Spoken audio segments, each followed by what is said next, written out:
Jika Anda nonton film ini, saya punya pesan sederhana. Satu, tolong jadikan film ini sebagai landasan untuk Anda melakukan penghukuman. Saya mau terlibat dalam film ini karena banyak orang yang akan makin paham bahwa memang telah terjadi kecurangan yang luar biasa sehingga pemilu ini tidak bisa dianggap baik-baik saja.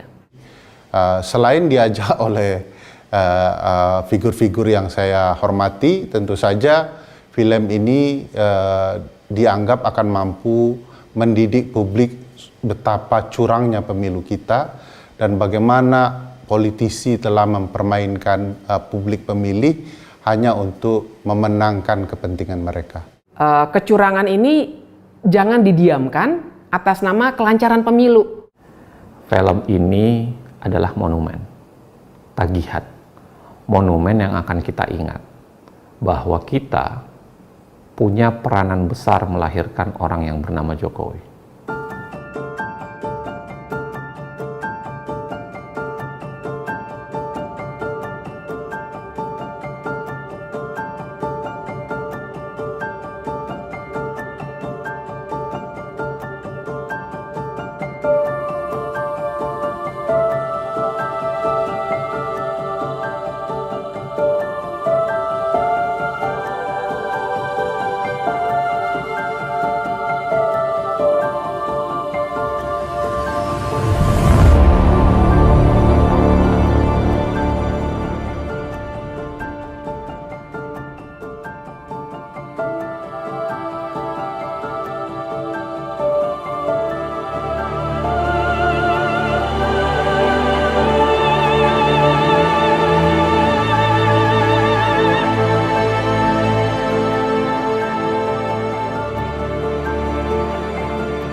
Gibran ini belum, feeling politiknya kok belum, masih seneng 100% di dunia usaha, feeling politiknya belum, kelihatannya belum pengen masuk. Kaisang apalagi masih seneng-senengnya buka sini, buka sini, buka sini. Yang saya lihat malah feeling politik sudah mulai masuk tuh Bobi. Pertama umur, yang kedua baru 2 tahun aja jadi wali kota. Yang logis saja lah.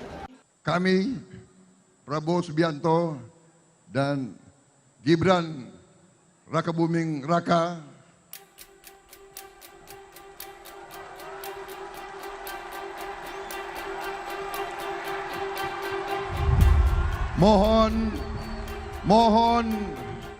mohon doa restu dari seluruh rakyat Indonesia, mengucapkan terima kasih kepada pendukung-pendukung dan pengusung-pengusung kami semuanya. Dan saya ingin di sini menyampaikan, tenang saja Pak, saya sudah ada di sini. Ya, orang tua itu hanya tugasnya mendoakan dan merestui. Jangan terlalu mencampuri urusan yang sudah diputuskan. Bapak setuju nggak kalau Gibran maju? Anak-anak kita. Yang paling penting, presiden itu boleh loh kampanye. Presiden itu boleh loh memihak.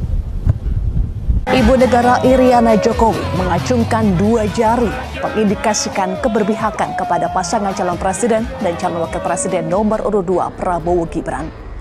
Tahu dalamnya partai seperti apa saya tahu. Partai-partai seperti apa saya tahu. Ingin mereka menuju kemana saya juga ngerti. Informasi yang saya terima komplit. Dari intelijen saya ada. BIN. Dari intelijen di Polri ada BIK. Dari intelijen di TNI saya punya BAIS. Dan informasi-informasi di luar itu. Angka, data, survei, semuanya ada. saya pegang semua, dan itu hanya miliknya Presiden.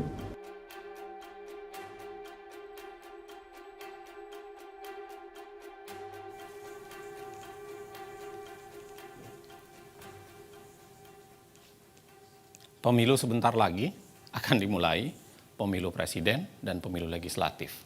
Khusus pemilu presiden, pertanyaan paling menariknya untuk tahun 2024 adalah, apakah pemilu 2024 presiden akan satu putaran? Kalau kita lihat angka yang ada menunjukkan bahwa memang pasangan 02 yang di situ ada anak presiden sedang memimpin. Dan itu barangkali yang membuat mereka sangat getol untuk berkata, mereka mau satu putaran. Dan hampir semua survei mengatakan bahwa kita akan satu putaran.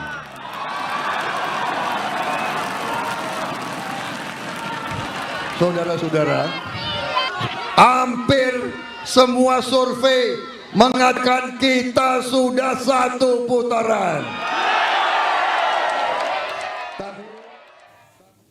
Kembali pertanyaannya soal mengapa satu putaran? 2 putaran itu membuat resiko kekalahan bagi orang yang sedang memimpin itu menjadi besar.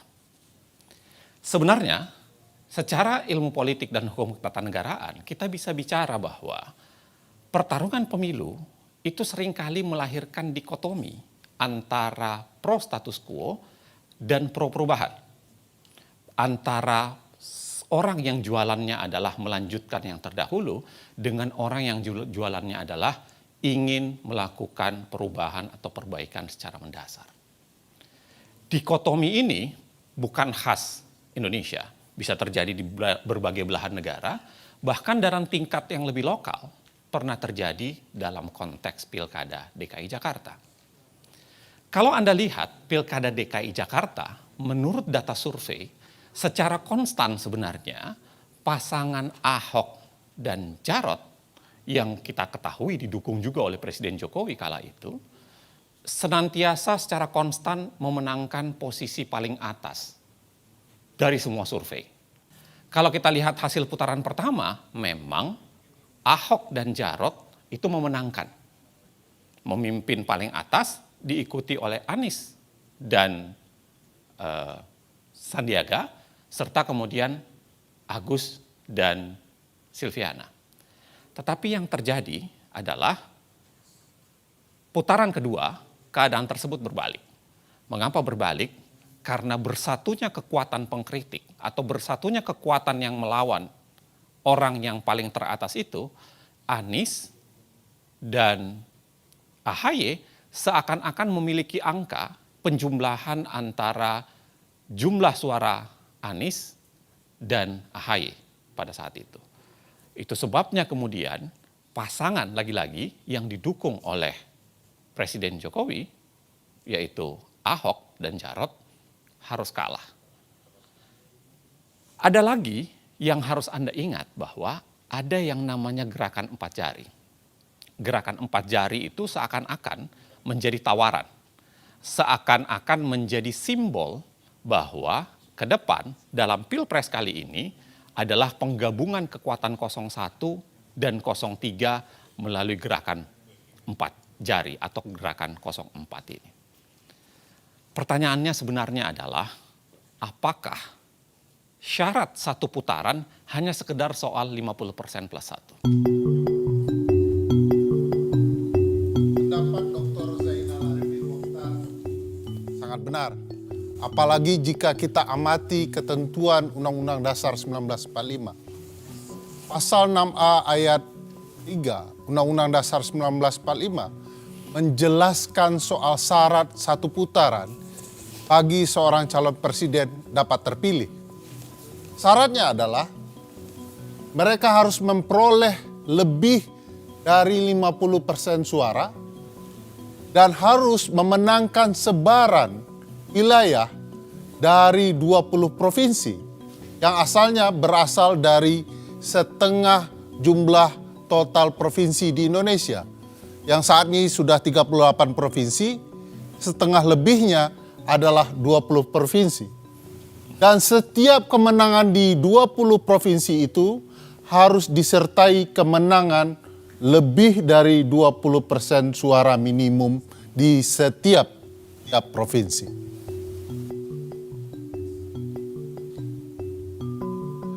Jika kita amati, kemenangan satu putaran yang pernah terjadi dalam sejarah pemilu kita pasca reformasi, di mana pemilu presiden 2009 memperlihatkan kemenangan Presiden Susilo Bambang Yudhoyono. Kita bisa melihat dari peta ini. Warna biru ini menggambarkan kemenangan presiden dan di mana saja wilayahnya.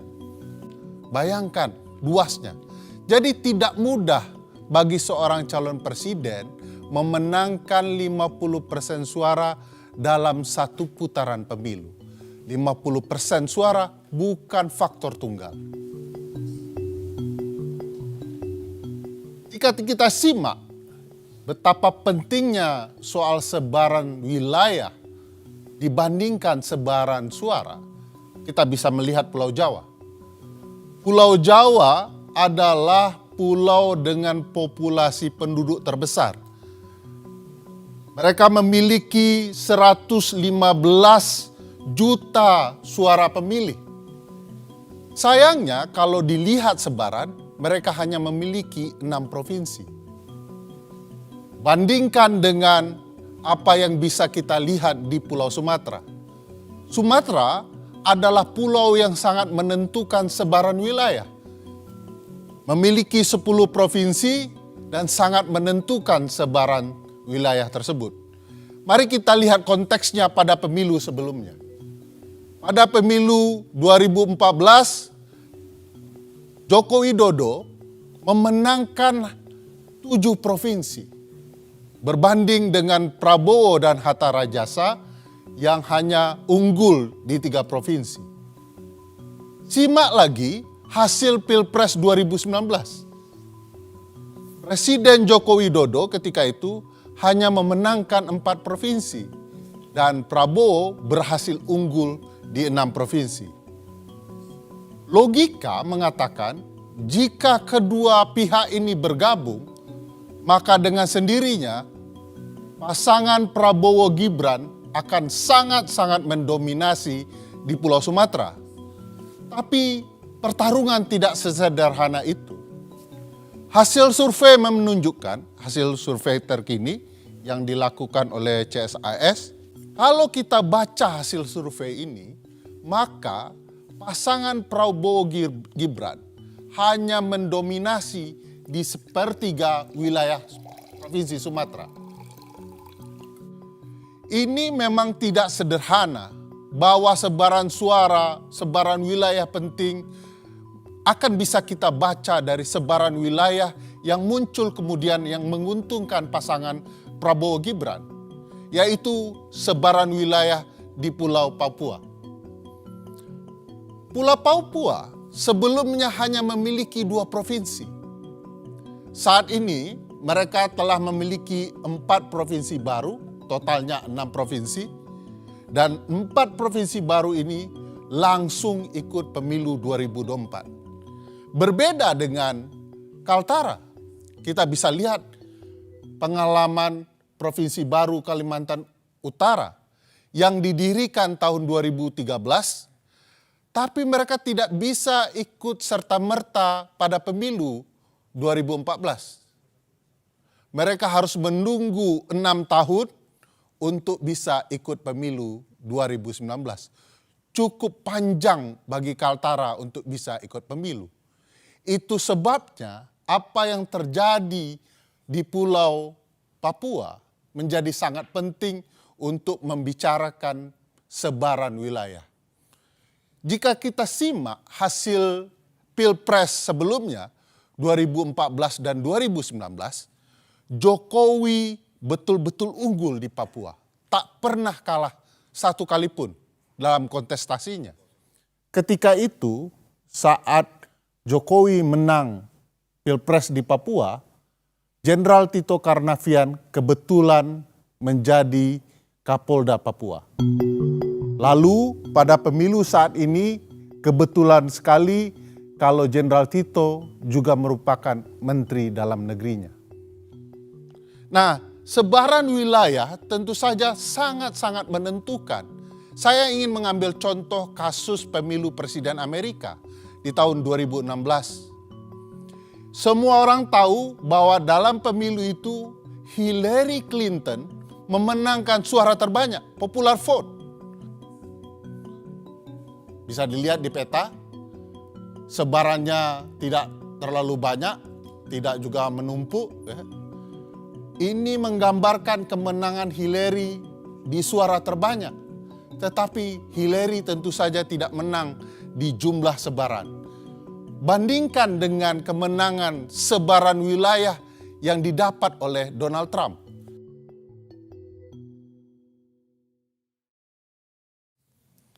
Bang Bro, sudah dari tadi? Siap, Alhamdulillah Bang. Sehat Bang.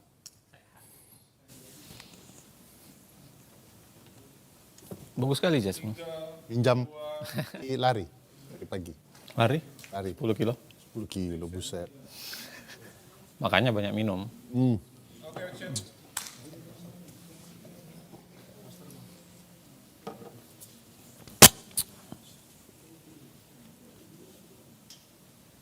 Tadi kita bicara soal betapa pentingnya sebaran wilayah.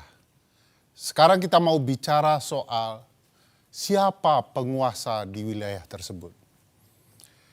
Semenjak 2021, Presiden Joko Widodo sudah melakukan penunjukan kepada 20 penjabat gubernur di 20 provinsi.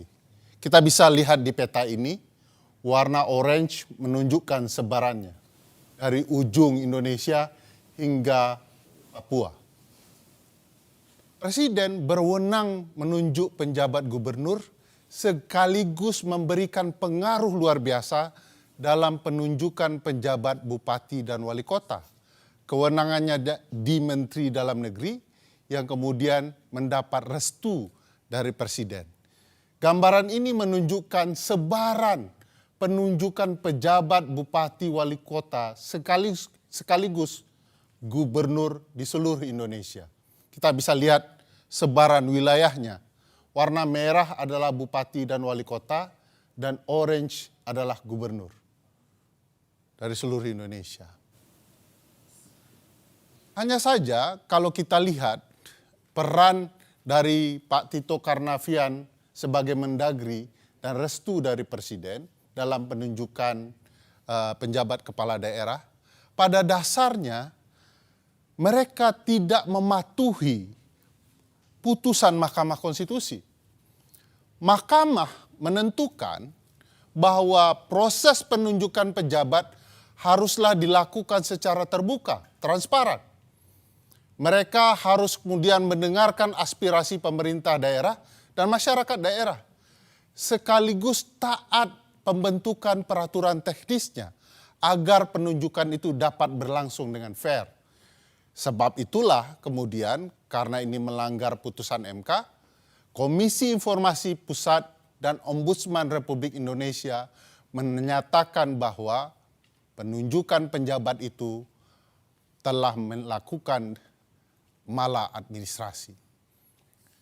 Seluruh wilayah ini yang terdapat penjabat bupati, wali kota, dan gubernur, kalau kita lihat jumlah daftar pemilih tetapnya adalah sebesar 140 juta suara, yang ekuivalen dengan 50% lebih suara pemilih. Peran penjabat gubernur tentu saja sangat berpengaruh, dan siapa saja mereka. Kalau kita perhatikan orang yang ditunjuk oleh Presiden dan Menteri Dalam Negeri, kita bisa lihat misalnya penjabat gubernur Jawa Barat, B. Mahmudin. Beliau ini pernah menduduki jabatan sebagai Kepala Biro Kesekretariatan Presiden di 2016. dan kemudian menjadi deputi kesekretariatan presiden di 2021. Lain hal dengan penjabat gubernur Jakarta, sebuah wilayah yang sangat penting,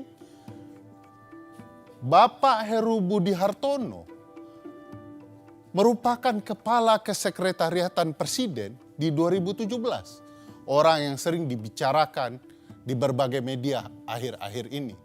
Kita juga bisa lihat penjabat gubernur Jawa Tengah, Bapak Nana Sujana, kalau kita telusuri, beliau pernah menjadi Kapolresta Surakarta di tahun 2010 ketika Presiden Joko Widodo masih merupakan wali kota Solo. Ada peristiwa unik misalnya dalam penunjukan penjabat gubernur Aceh, Ahmad Marzuki. Beliau berdinas di kemiliteran, lalu ditarik ke Kementerian Dalam Negeri. 3 hari setelah penarikan, beliau langsung ditunjuk menjadi penjabat gubernur Aceh.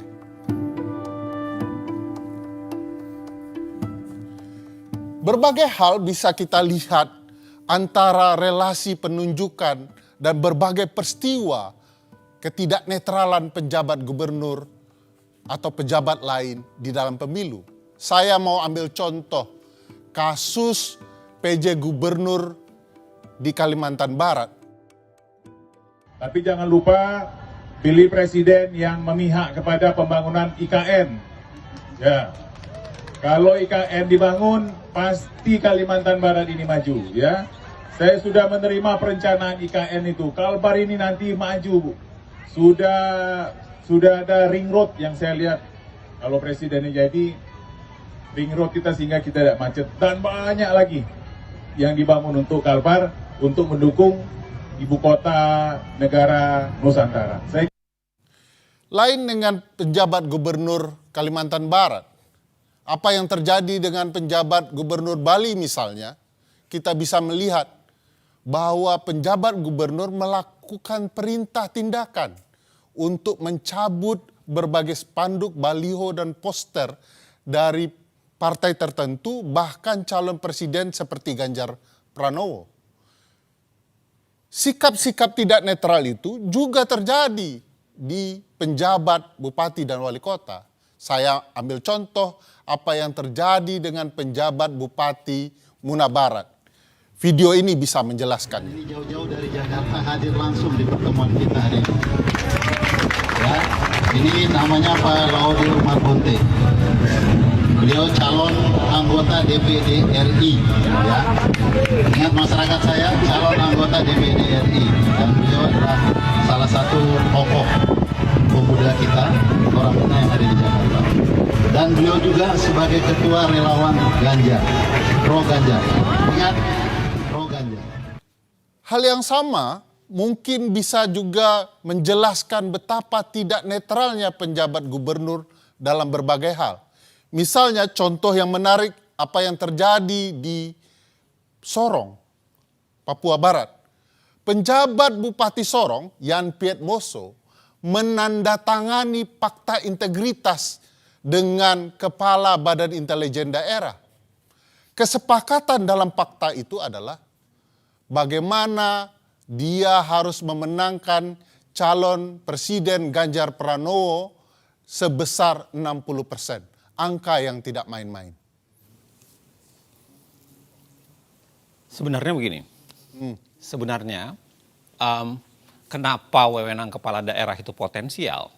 Karena lagi-lagi penyalahgunaan terhadap wewenang kepala daerah, khususnya yang PJ itu menjadi sangat mungkin menjadi faktor untuk memenangkan pemilu, khususnya untuk sebaran wilayah. Kalau kita lihat sebenarnya apa saja sih wewenang kepala daerah yang potensial disalahgunakan itu? Yang pertama dan yang paling penting tentu saja adalah soal mobilisasi birokrasi. Yang kedua, bicara soal izin lokasi kampanye, karena kemudian sangat mungkin dipikirkan mana yang boleh berkampanye dan tidak. Dan yang ketiga adalah khususnya memberikan sanksi atau membiarkan kepala daerah yang tidak netral itu tetap menjabat. Kepala desa maksudnya. Kita bisa lihat bagaimana Bobi sebagai seorang kepala daerah di Medan itu menunjukkan sikap yang sebenarnya tidak netral. Dan kemudian sangat mungkin diterjemahkan itu adalah bagian dari upaya memobilisasi birokrasi. Pada saat yang sama, kita juga kita bisa lihat problem dari izin lokasi. Dari potongan ini terlihat ada 6 kampanye Anies yang izinnya mendadak dicabut oleh Pemda. Ribuan kepala desa memadati arena GBK pada Minggu 19 November 2023. Dilansir dari tribunnews.com, ribuan kepala desa tersebut akan mendeklarasikan dukungan kepada pasangan Prabowo Gibran. Masa yang hadir di GBK tergabung dalam organisasi Desa Bersatu. Bapak Prabowo dan Mas Gibran yang sedikit mau merespon. Buat kami tidak terlalu peduli dengan janji-janji calon presiden. Kami lebih peduli pada siapa yang mau peduli dengan desa. Jadi gitu kira-kira teman-teman, saya ucapkan banyak terima kasih. Kita akan lihat nanti apa yang akan disampaikan Mas Gibran. Mudah-mudahan Bapak Prabowo juga hadir, dan saya lihat bapak-bapak petinggi-petinggi kita juga banyak yang hadir nih. Nanti mereka memberikan tanggapan. Saya pikir demikian teman-teman semua. Masih soalan daerah, apa yang Anda baru saksikan itu adalah kasus deklarasi Desa Bersatu di GBK. Memang dalam kasus deklarasi Desa Bersatu awalnya ada perdebatan soal apakah itu ditujukan untuk dukungan terhadap paslon tertentu atau tidak. Tetapi pada dasarnya kalau kita lihat mengapa deklarasi Desa Bersatu itu menjadi sangat seksi di mata publik, sebenarnya karena magnitudenya tidak sederhana.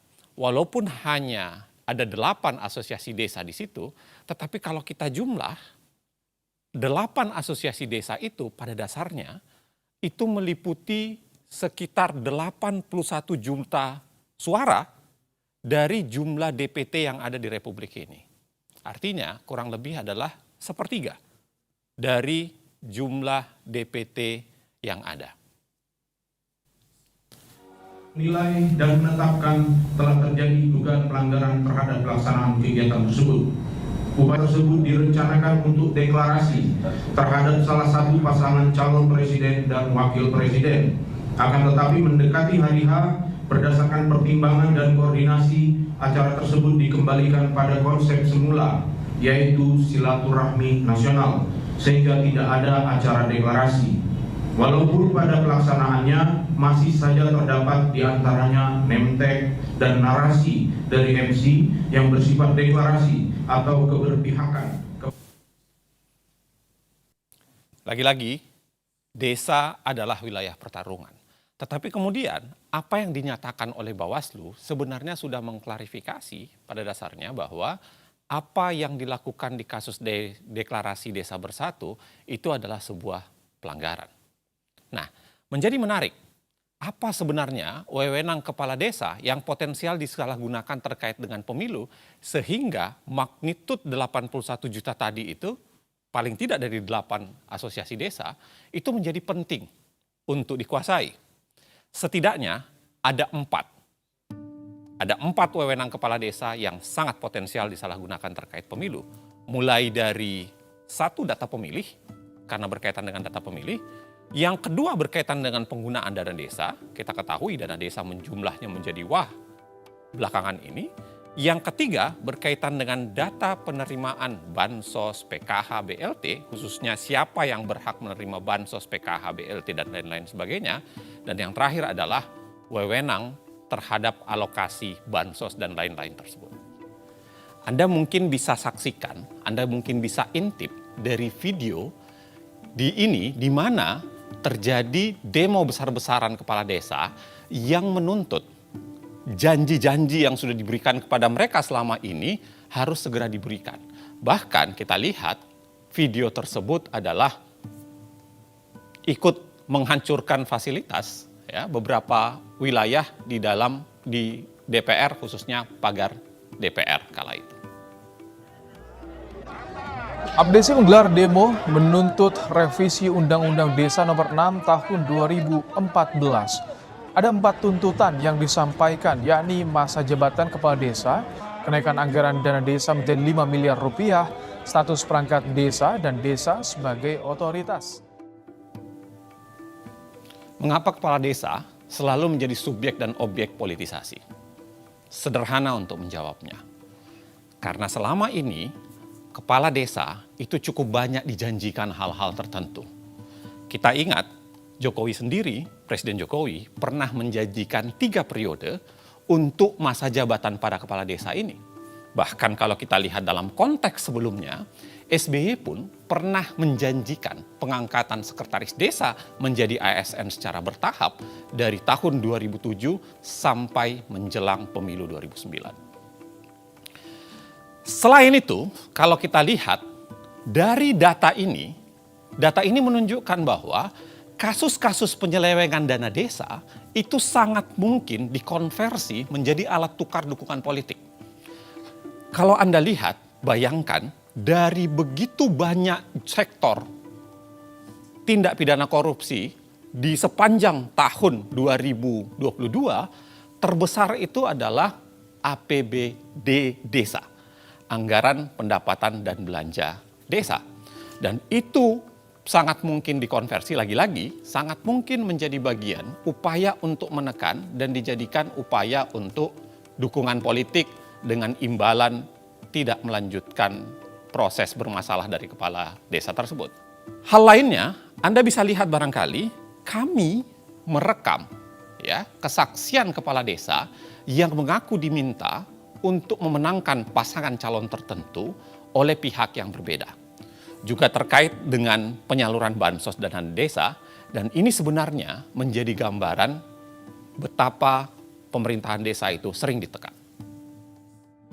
Jadi ada 2 tekanan sebenarnya, ada dari 02 juga ada dari 03. Kalau yang dari 03 itu arahan langsung dari bupati untuk memenangkan, dan targetnya adalah satu desa itu minimal 50% plus 1 kemenangan untuk paslon 03. Itu melalui camat menghubungi paguyuban kepala desa.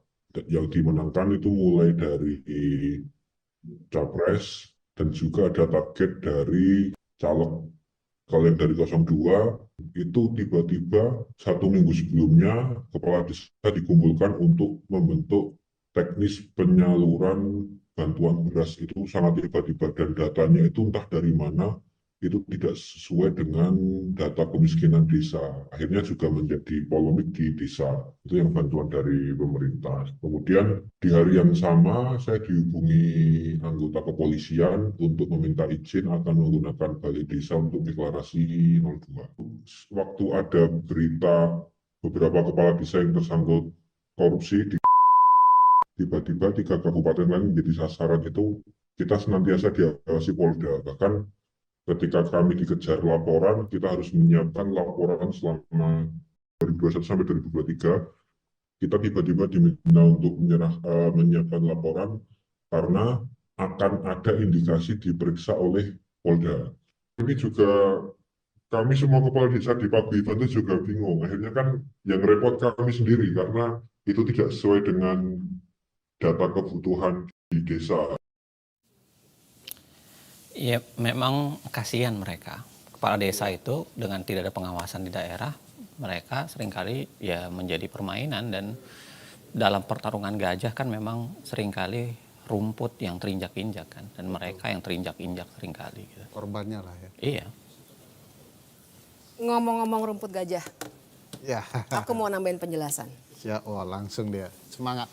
Ya, karena ternyata bukan hanya di level bawah kecurangan-kecurangan itu terjadi, tapi juga di kalangan pejabat negara. Siapa yang suka sama Jokowi angkat tangan. Loh, Pak Jokowi itu PAN itu Pak Jokowi. Makanya kita dukung Gibran. Cocok? Gibran itu sopo sih? Ucapan terima kasih Pak Jokowi atas pembagian bansos berupa beras seberat 10 kg yang dilakukan Menko Bidang Perekonomian Airlangga Hartarto. Pembagian bansos kepada warga Mandalika di Lombok, Nusa Tenggara Barat tersebut dilakukan pada 14 Januari lalu. Jadi tolong Ibu bicara terima kasih Pak Jokowi, tolong direkam. Bisa? 1, 2, 3. Hari-hari ini kita memang seringkali melihat begitu banyak bansos atau bantuan sosial dibagi-bagikan. Kita bisa lihat di sini statistiknya mulai 2014 sampai 2024 supaya kita bisa melihat tahun demi tahun dan Anda juga bisa melihat bagaimana di setiap pemilu yang warnanya abu-abu dia akan mendadak melonjak naik dibandingkan tahun-tahun lainnya. Kecuali tentu saja pada 2020 sampai 2022 di mana kita mengalami pandemi COVID-19. Tapi bahkan kalau dibandingkan dengan itu pun tetap pemilu 2024 ini ternyata menunjukkan angka yang sangat tinggi, hampir mencapai 500 triliun. Kalau kita lihat bagaimana sebaran dan kecepatan pemberian bansos atau bantuan sosial, memang kita akan melihat bagaimana pemberian bansos ini biasanya meroket, whoosh, ketika terjadi pemilu. 2008 santai, kemudian 2009 terjadi kenaikan, 2013 menjelang 2014 mulai rapat, kemudian 2019 kelihatan kerapatannya, kita semua bisa melihat di sini, sampai dengan pemilu 2024. Begitu rapat dan begitu banyak. Di sini tiba-tiba keluar berbagai macam bantuan sosial yang diberikan oleh pemerintah. Bahkan kita bisa lihat bagaimana baru bulan Januari kita sudah menghabiskan 78,06 triliun untuk bantuan sosial. Di sini kita juga bisa melihat beberapa detail bantuan sosial itu. Kita bisa lihat ya angkanya di atas. Dari 496,8 triliun menjadi 508 triliun. 508 triliun ini sebagiannya memang belum dialokasikan, tapi sudah direncanakan untuk dialokasikan sampai dengan 2024 ini. Kita lihat detailnya misalnya bansos sembako yang mencapai 18,8 juta kepala keluarga. Kemudian kita juga bisa melihat yang angkanya besar dan beberapa kali dibicarakan, yaitu beras 10 kg per kepala keluarga yang mengcover 22 juta kepala keluarga. Yang juga angkanya signifikan dan banyak dibincangkan adalah bantuan langsung tunai. 18 juta kepala keluarga akan mendapatkannya. Di sini kita lagi-lagi bisa melihat bagaimana bantuan sosial ini meroket menjelang pemilu, ya, dan kita bisa melihat bagaimana kemudian bansos ini dipergunakan secara berlebih-lebihan dan melebihi apa yang dilakukan pada saat pandemi COVID-19. Tidak hanya bantuan sosial, pemerintah juga mengeluarkan kebijakan populis lainnya. Misalnya gaji PNS, TNI dan Polri termasuk PPPK yang naik 8% pada 2024. Selain itu juga ada kenaikan gaji pensiunan PNS yang naik 12% di 2024. Kita jadi bisa bertanya-tanya apakah memang itu upaya-upaya itu adalah cara untuk menaikkan kesejahteraan atau memang hanya populisme belaka? Karena ternyata kenaikan upah buruh hanya naik 3,2 sampai 4,4%.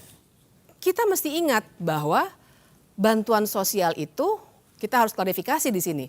Bukannya bantuan sosial harus dihentikan atas nama pemilu, tapi kita harus kembalikan bahwa bantuan sosial atau bansos bukan bantuan politik dan pejabat.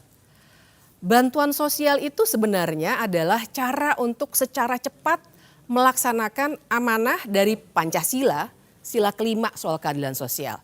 Kita juga membicarakan pasal 34 Undang-Undang Dasar 1945 yang bilang bahwa fakir miskin dan anak-anak terlantar dipelihara oleh negara.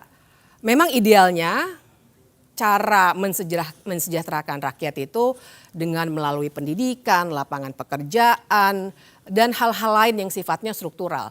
Tapi baiklah, bansos harus dilakukan untuk mengatasi dengan waktu cepat. Tapi soalnya adalah kalau itu adalah fasilitas negara, kan seharusnya pemberiannya juga dilakukan sesuai dengan struktur kenegaraan kita. Siapa yang berhak ataupun berwenang memberikan bantuan sosial itu? Kementerian Sosial jawabnya. Uniknya ternyata sebenarnya data Kementerian Sosial yang namanya data kesejahteraan terpadu tidak digunakan. Barangkali kebetulan Menteri Sosial kali ini ada dari PDI Perjuangan yang sedang berseberangan dengan penerus Jokowi. Bicara soal bantuan sosial lagi-lagi kita akan lihat penyebarannya yang luar biasa.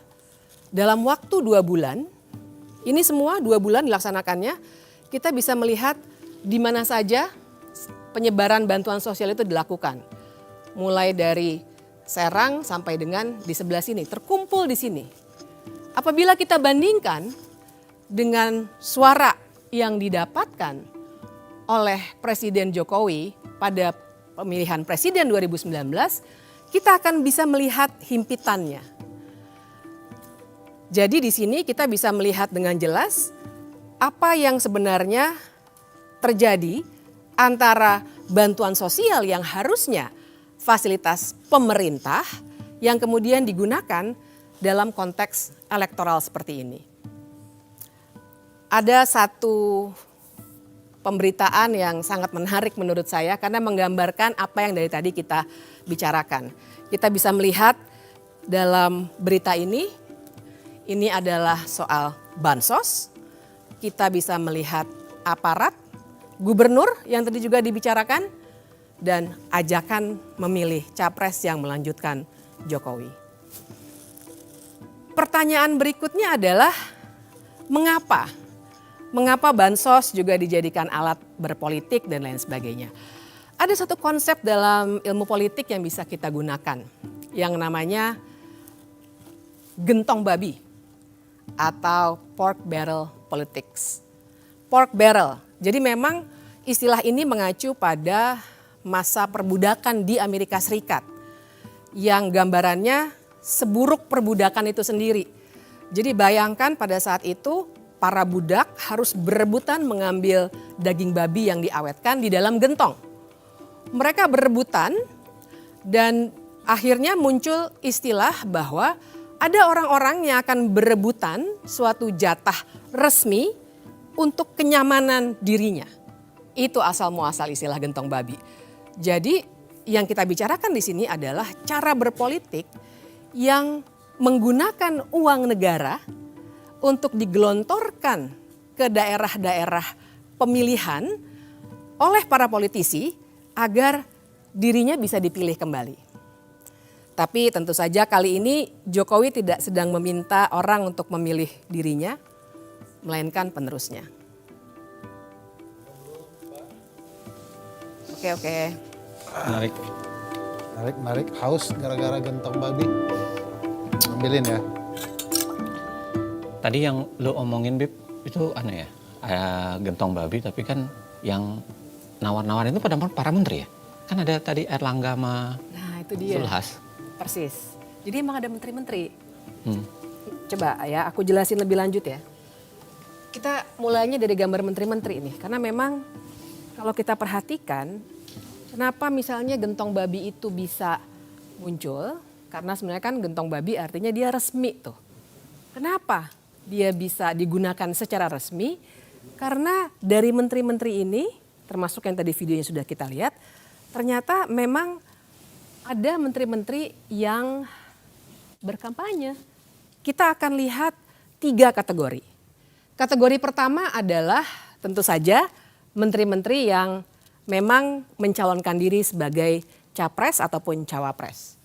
Prabowo Subianto, Menteri Pertahanan, kemudian Mahfud MD, Menteri Koordinator Politik Hukum dan HAM. Apakah mereka boleh berkampanye? Tentu saja boleh, karena mereka memang sedang berkompetisi. Tapi syaratnya sebenarnya sangat ketat. Syarat pertama jelas mereka harus cuti. Dan ini yang kita tidak pernah dapatkan informasinya sampai sekarang. Dan syarat yang kedua adalah mereka tidak boleh menggunakan fasilitas negara. Sama sekali tidak boleh. Kita lihat kenyataannya seperti apa. Karena ternyata misalnya ada berita ini, di mana ternyata ada fasilitas negara yang dipergunakan untuk berkampanye. Atau bisa juga kita lihat misalnya bagaimana lagi-lagi fasilitas negara berupa pesawat dari TNI Angkatan Udara dipergunakan untuk berkampanye. Kita lihat di sini beberapa hashtag yang juga memperlihatkan bahwa ini adalah aktivitas kampanye, bukan aktivitas kementerian.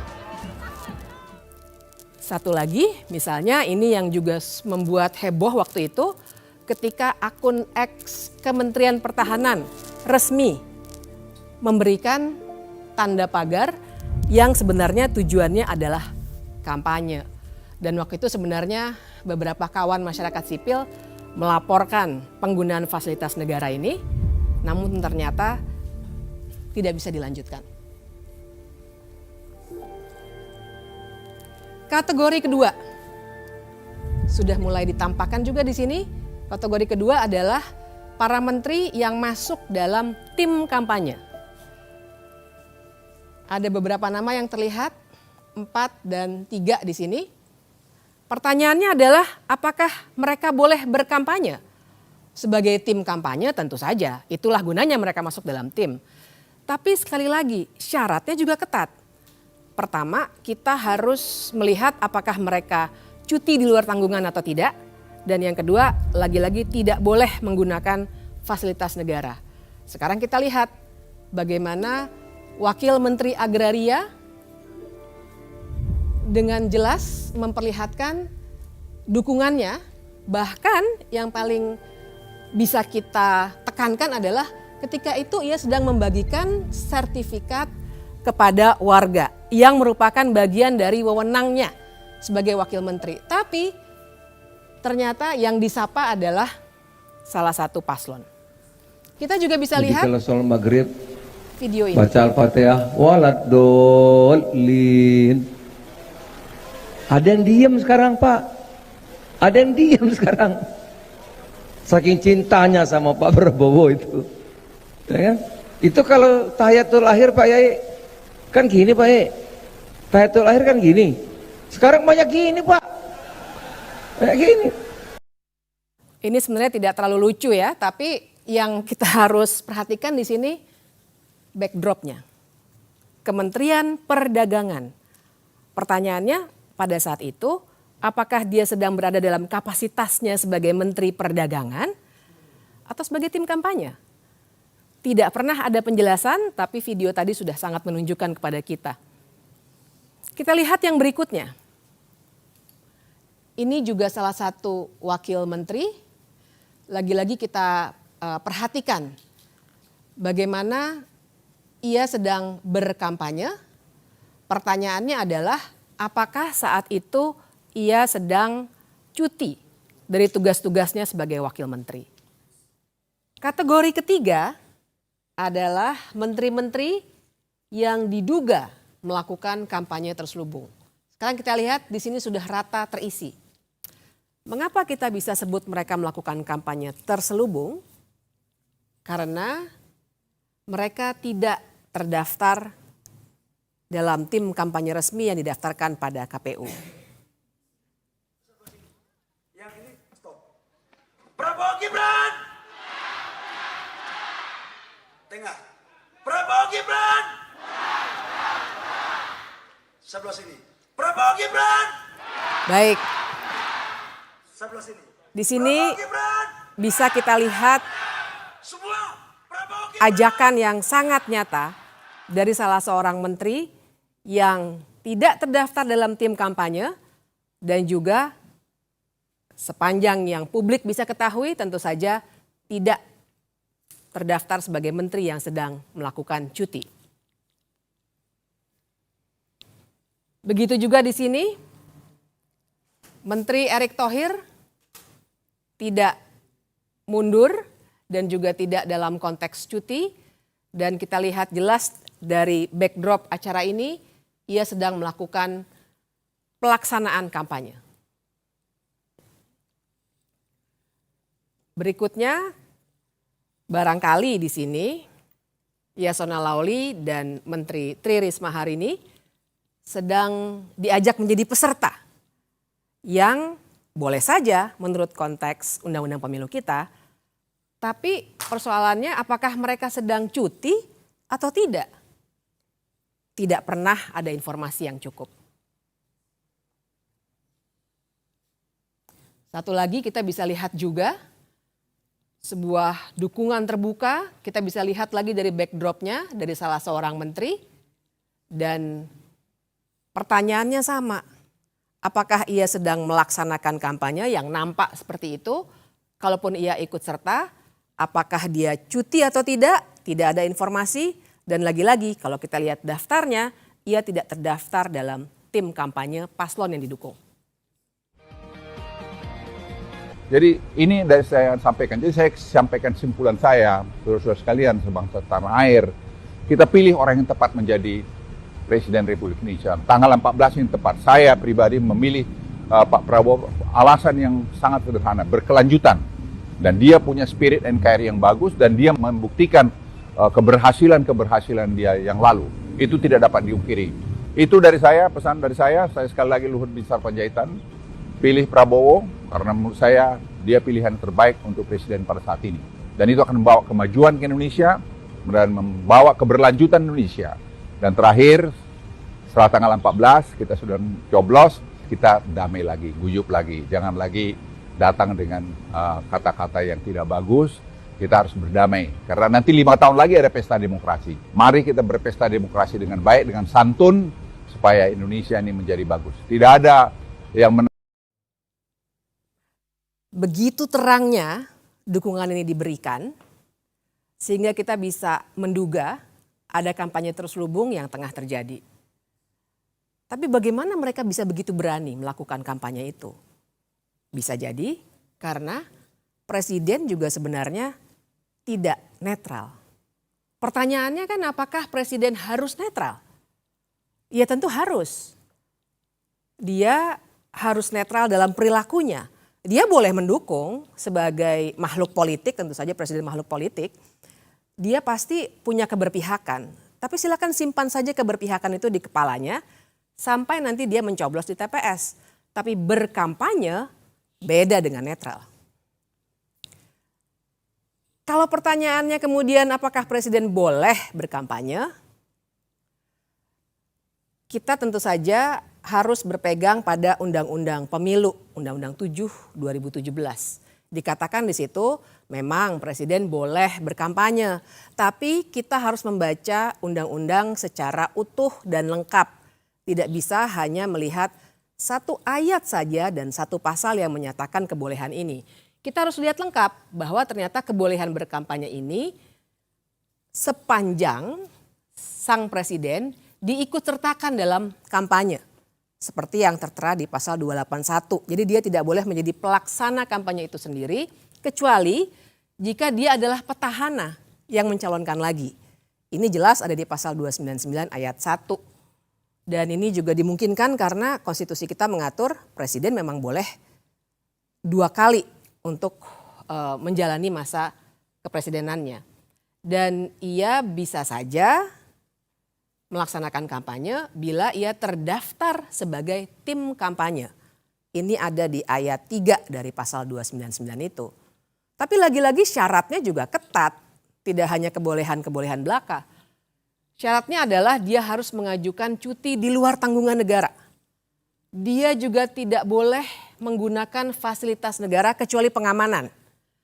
Dan dia juga harus tetap memperhatikan tugas negara dan pemerintahan. Tapi yang paling penting semuanya pejabat negara, menteri, apalagi presiden sebenarnya dilarang melakukan tindakan yang merugikan ataupun menguntungkan salah satu paslon. Jadi syaratnya begitu ketat sehingga tidak bisa sembarangan dilakukan. Sekarang mari kita lihat praktiknya. Di sini misalnya kita lihat jelas foto wajah presiden yang menjadi latar belakang sebuah poster kampanye.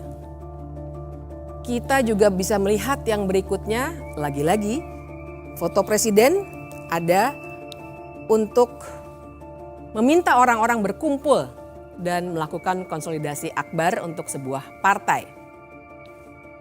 Yang berikutnya kita juga bisa lihat berbagai acara di mana presiden secara aktif dan juga dalam posisinya yang tidak cuti melakukan pertemuan-pertemuan dengan menteri-menteri yang duduk dalam koalisi paslon tertentu. Perbandingannya adalah mengapa menteri-menteri lainnya yang tidak tergabung dalam paslon tertentu itu tidak mendapat perlakuan yang sama. Apalagi kita juga punya satu foto yang begitu menghebohkan waktu itu, di mana presiden berdiri di samping menterinya yang menjadi calon presiden dan berada di fasilitas negara, yaitu lapangan udara Angkatan Udara di depan alutsista juga. Ia menyatakan dengan tegas bahwa presiden boleh berkampanye. Masih bicara fasilitas negara, kita juga bisa melihat mobil kepresidenan digunakan untuk mengkancungkan tanda dukungan. Sekarang semua penyalahgunaan wewenang ini, siapa yang sebenarnya bisa menindak? Kita punya Bawaslu.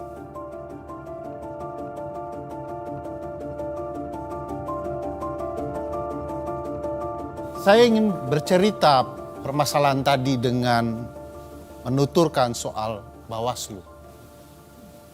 Tentu saja segala kecurangan itu harus ditangani oleh Bawaslu dan ini merupakan tugas konstitusionalnya untuk mengawasi setiap tahapan penyelenggaraan pemilu.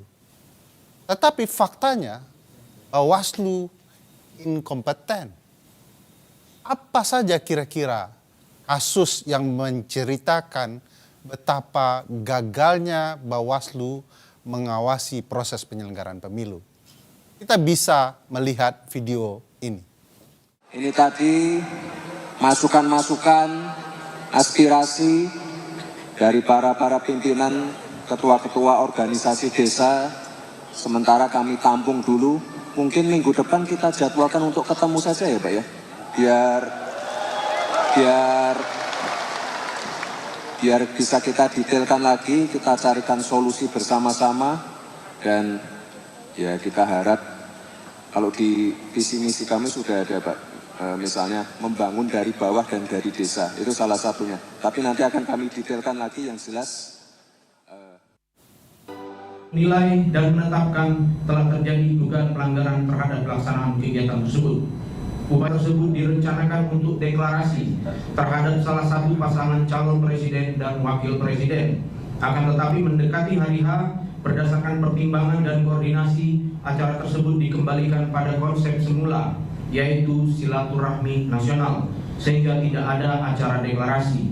Walaupun pada pelaksanaannya masih saja terdapat di antaranya name tag dan narasi dari MC yang bersifat deklarasi atau keberpihakan.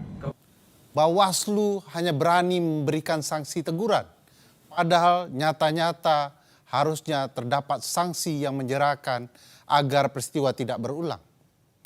Saya ingin juga memperlihatkan sebuah video yang menarik soal ketidakberanian itu. Berikut videonya.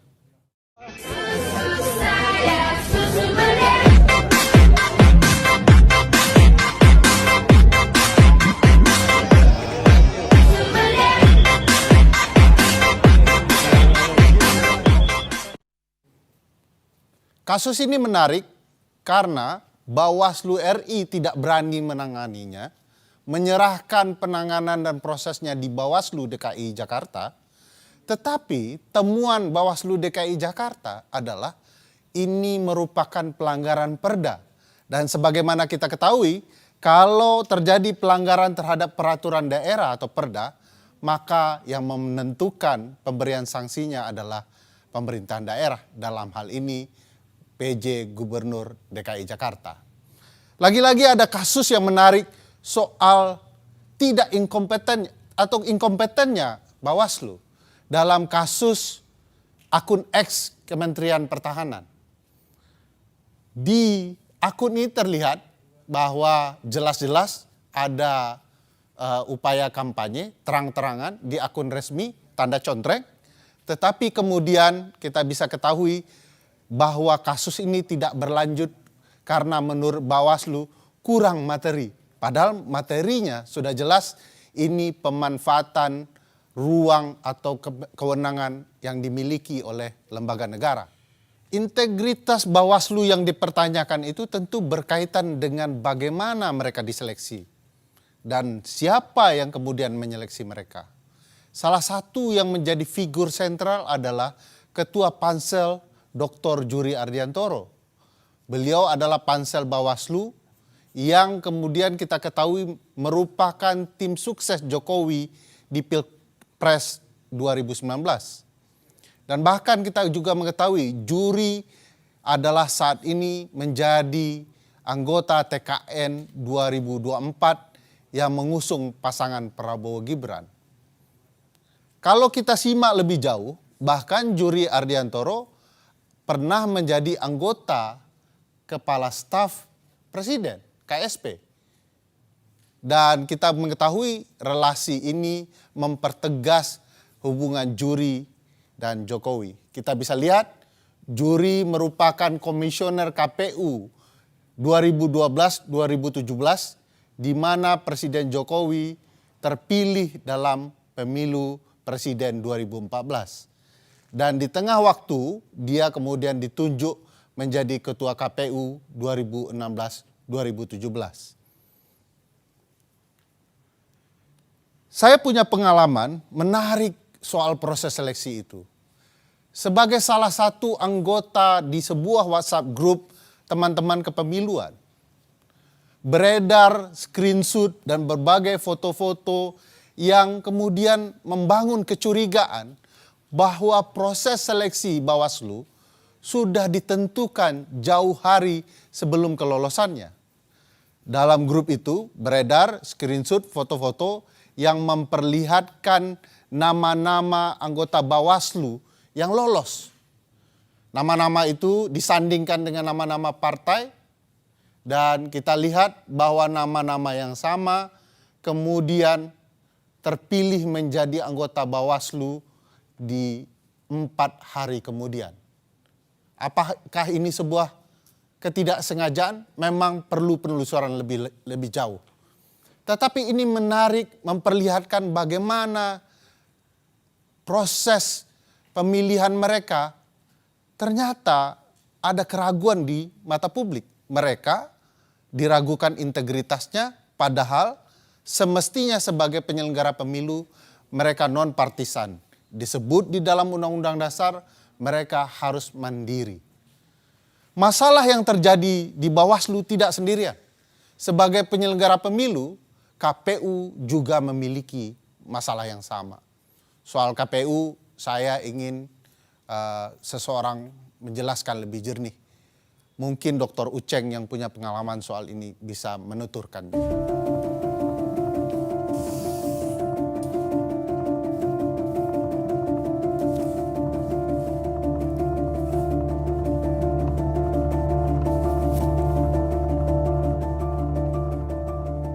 Sekarang kita bicara soal Komisi Pemilihan Umum.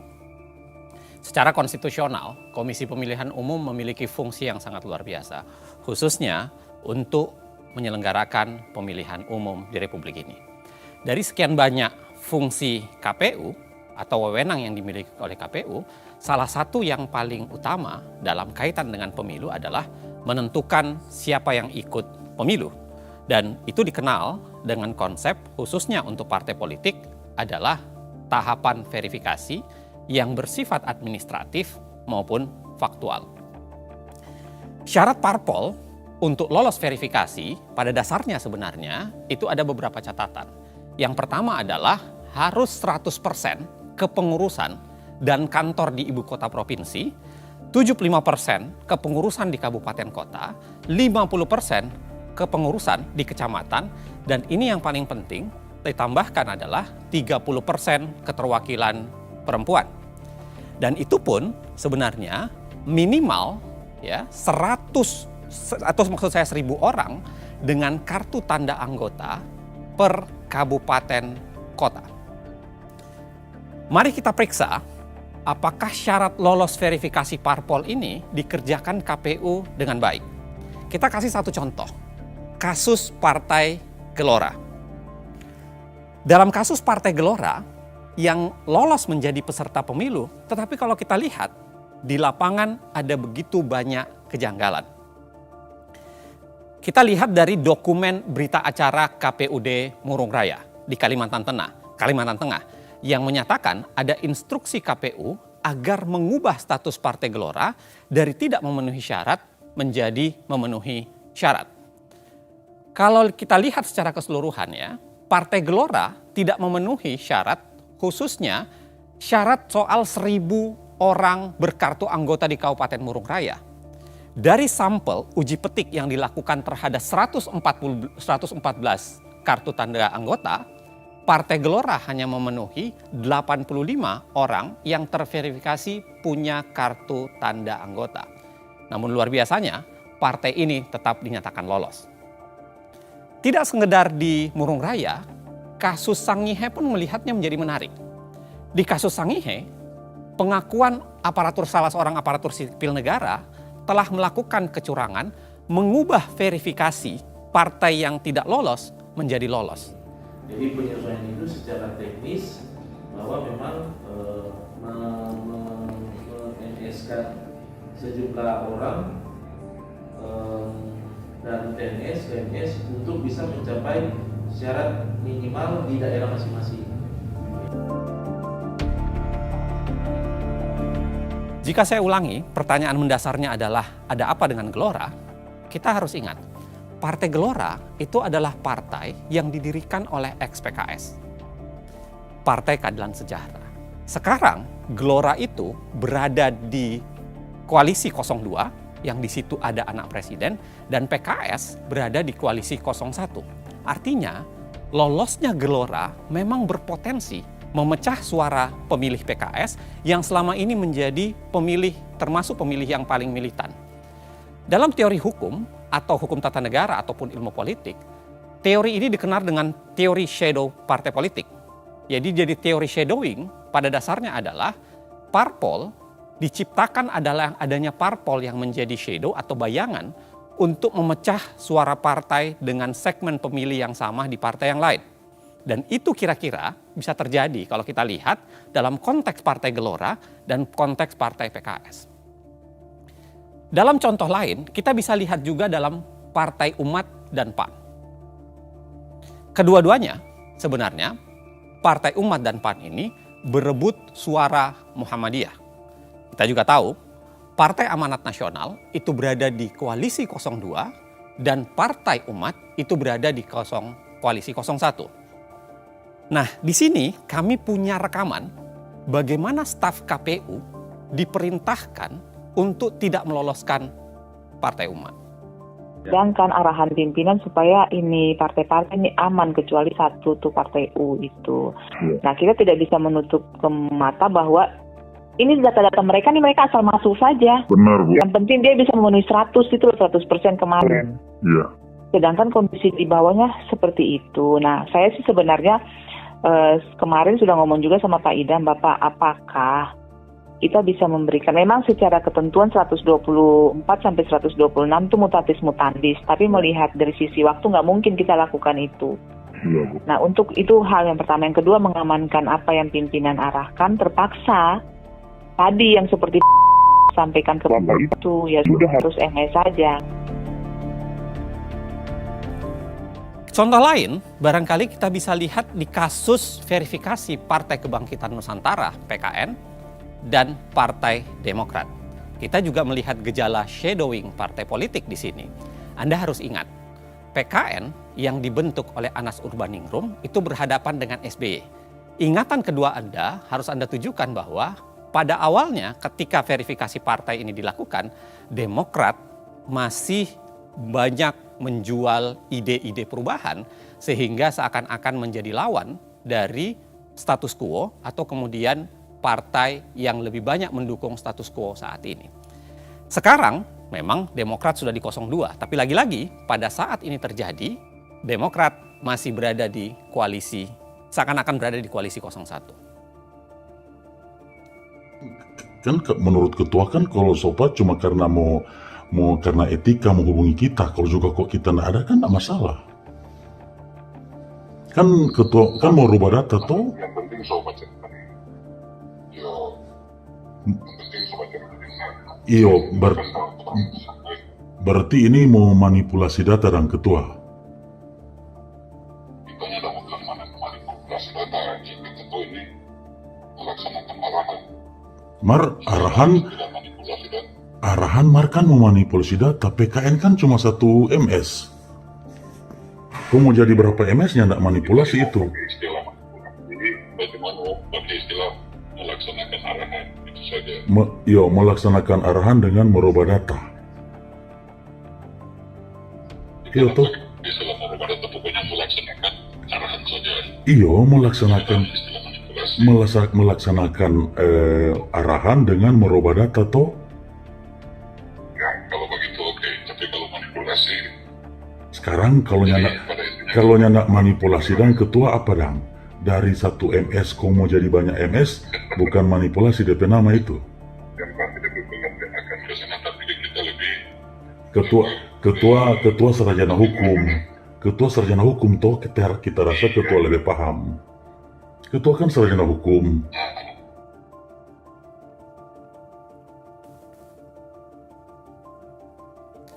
Kasus KPU Minahasa Utara yang tadi Anda lihat sebenarnya itu menggambarkan betapa ada problem di sana.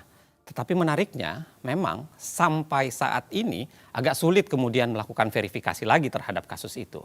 Karena kita harus ingat Ketua KPUD Minahasa Utara sudah meninggal dunia pada bulan Juni 2022 akibat serangan jantung. Kalau kita lanjut lagi, kita tidak sekedar berbicara wilayah pelanggaran etik atau pelanggaran di wilayah penggunaan kewenangan KPU yang dimanipulasi dengan cara meloloskan atau tidak meloloskan partai tertentu, kita juga bisa bicara soal pelanggaran etik di tingkat individu. Di sini ada kasus di mana Ketua KPU Hashim Asyari itu punya relasi khusus dengan wanita emas. Kita bisa lihat Ketua KPU dan Ketua Partai Republik I yang itu dijabat oleh seorang yang dijuluki wanita emas, itu seringkali bertemu secara pribadi. Memang, dalam kasus itu, sanksi DKPP sudah dijatuhkan. Bentuknya apa? Peringatan keras terakhir. Sekali lagi, ingat, peringatan keras terakhir. Nah, menariknya memang, dari secara keseluruhan kalau kita baca KPU seringkali tampil lebih menjadi pelayan partai politik dibanding penegak hukum atau kemudian berusaha menyukseskan hak-hak publik bagi masyarakat. Yang terlihat, lagi-lagi KPU seringkali menjadi pelayan parpol. Misalnya kalau kita lihat di kasus tidak mematuhi putusan Mahkamah Agung soal 30% keterwakilan perempuan. Saya jelaskan secara sederhana ya, dalam kasus 30% keterwakilan perempuan, putusan Mahkamah Agung itu sebenarnya mengkoreksi cara KPU menghitung bagaimana yang dimaksud 30% keterwakilan perempuan. Karena pendekatan yang keliru itu membuat keterwakilan perempuan tidak bisa maksimal. Itu yang membuat banyak orang yang kemudian mengajukan ke Mahkamah Agung dan Mahkamah Agung akhirnya memutuskan dan menyatakan bahwa harusnya KPU melakukan koreksi terhadap itu. Dan itu tidak pernah dikoreksi secara langsung oleh KPU. Hal yang sama masih soalan tidak mematuhi putusan Mahkamah Agung. Dalam kasus napi koruptor, kejadian pun relatif terjadi sama. Dalam kasus ini, KPU tidak mematuhi putusan Mahkamah Agung soal napi koruptor, khususnya berkaitan dengan bagaimana napi koruptor itu bisa mencalonkan dengan ketentuan lebih spesifik yang diatur dalam peraturan KPU. Kalau kita lihat dari daftar parpol dan caleg bekas koruptor di 2024, ini adalah peta sederhananya untuk menggambarkan bahwa ada serangkaian partai sebenarnya yang masih mengusung caleg bekas koruptor.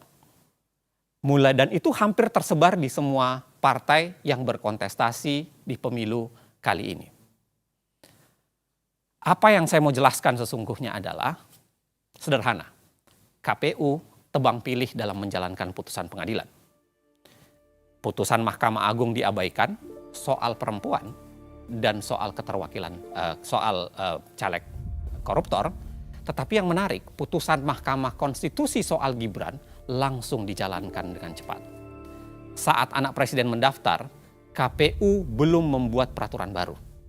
KPU tidak merevisi aturan Komisi Pemilihan Umumnya.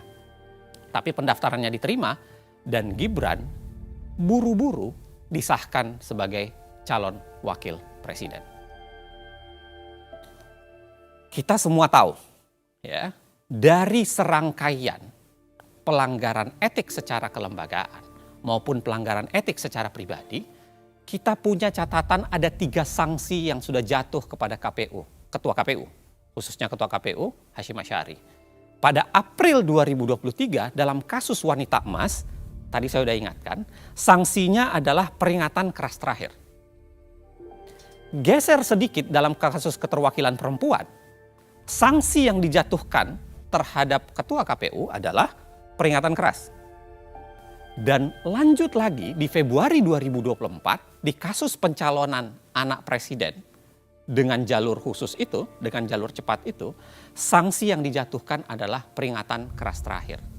Kadang-kadang ini memang membingungkan. Apa maksud kata peringatan keras terakhir itu? Apakah setelah terakhir di bulan April masih ada terakhir di bulan Februari 2024? Sederhana untuk menggambarkannya, sebenarnya ada apa dalam konstruksi kita membangun sistem penegakan hukum dalam wilayah pelaksanaan pemilu di Republik ini.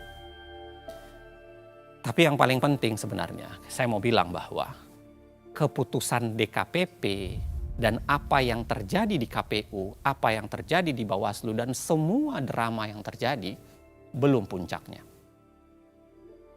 Ada lembaga yang namanya Mahkamah Konstitusi sebagai tembok pertahanan terakhir dalam menegakkan konstitusionalisme di Indonesia, dan ternyata dia ikut dalam proses bermasalah itu.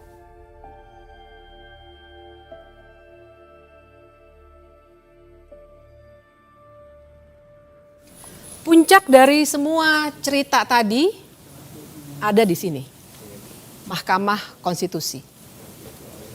Ada beberapa hal yang akan kita lihat bersama-sama, mengapa Mahkamah Konstitusi menjadi puncak dari cerita-cerita yang dari tadi sudah kita lihat sama-sama.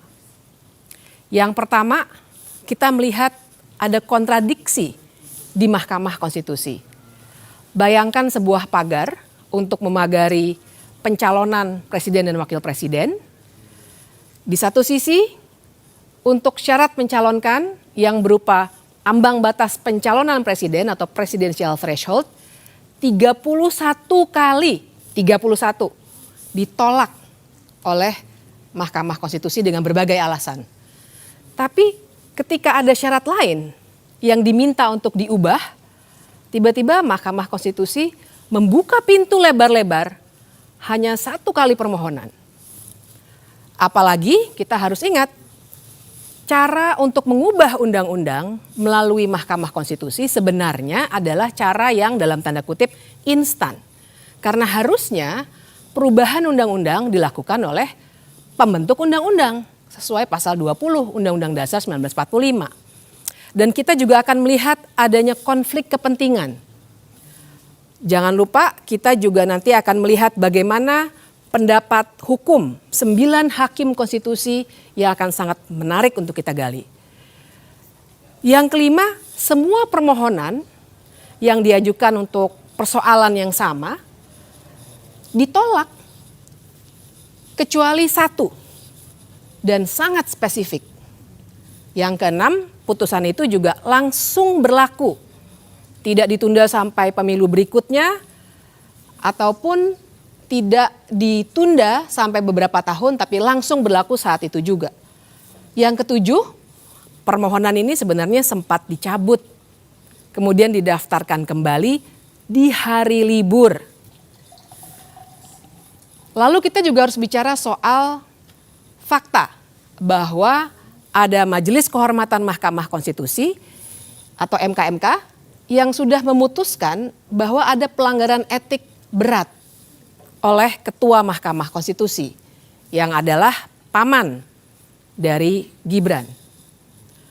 Namun putusan MKMK itu karena terkait etik memang tidak langsung membatalkan putusan. Putusan 90 tetap berlaku. Perlu ada catatan juga bahwa Ketua Majelis Kehormatan MK itu ternyata punya potensi benturan kepentingan.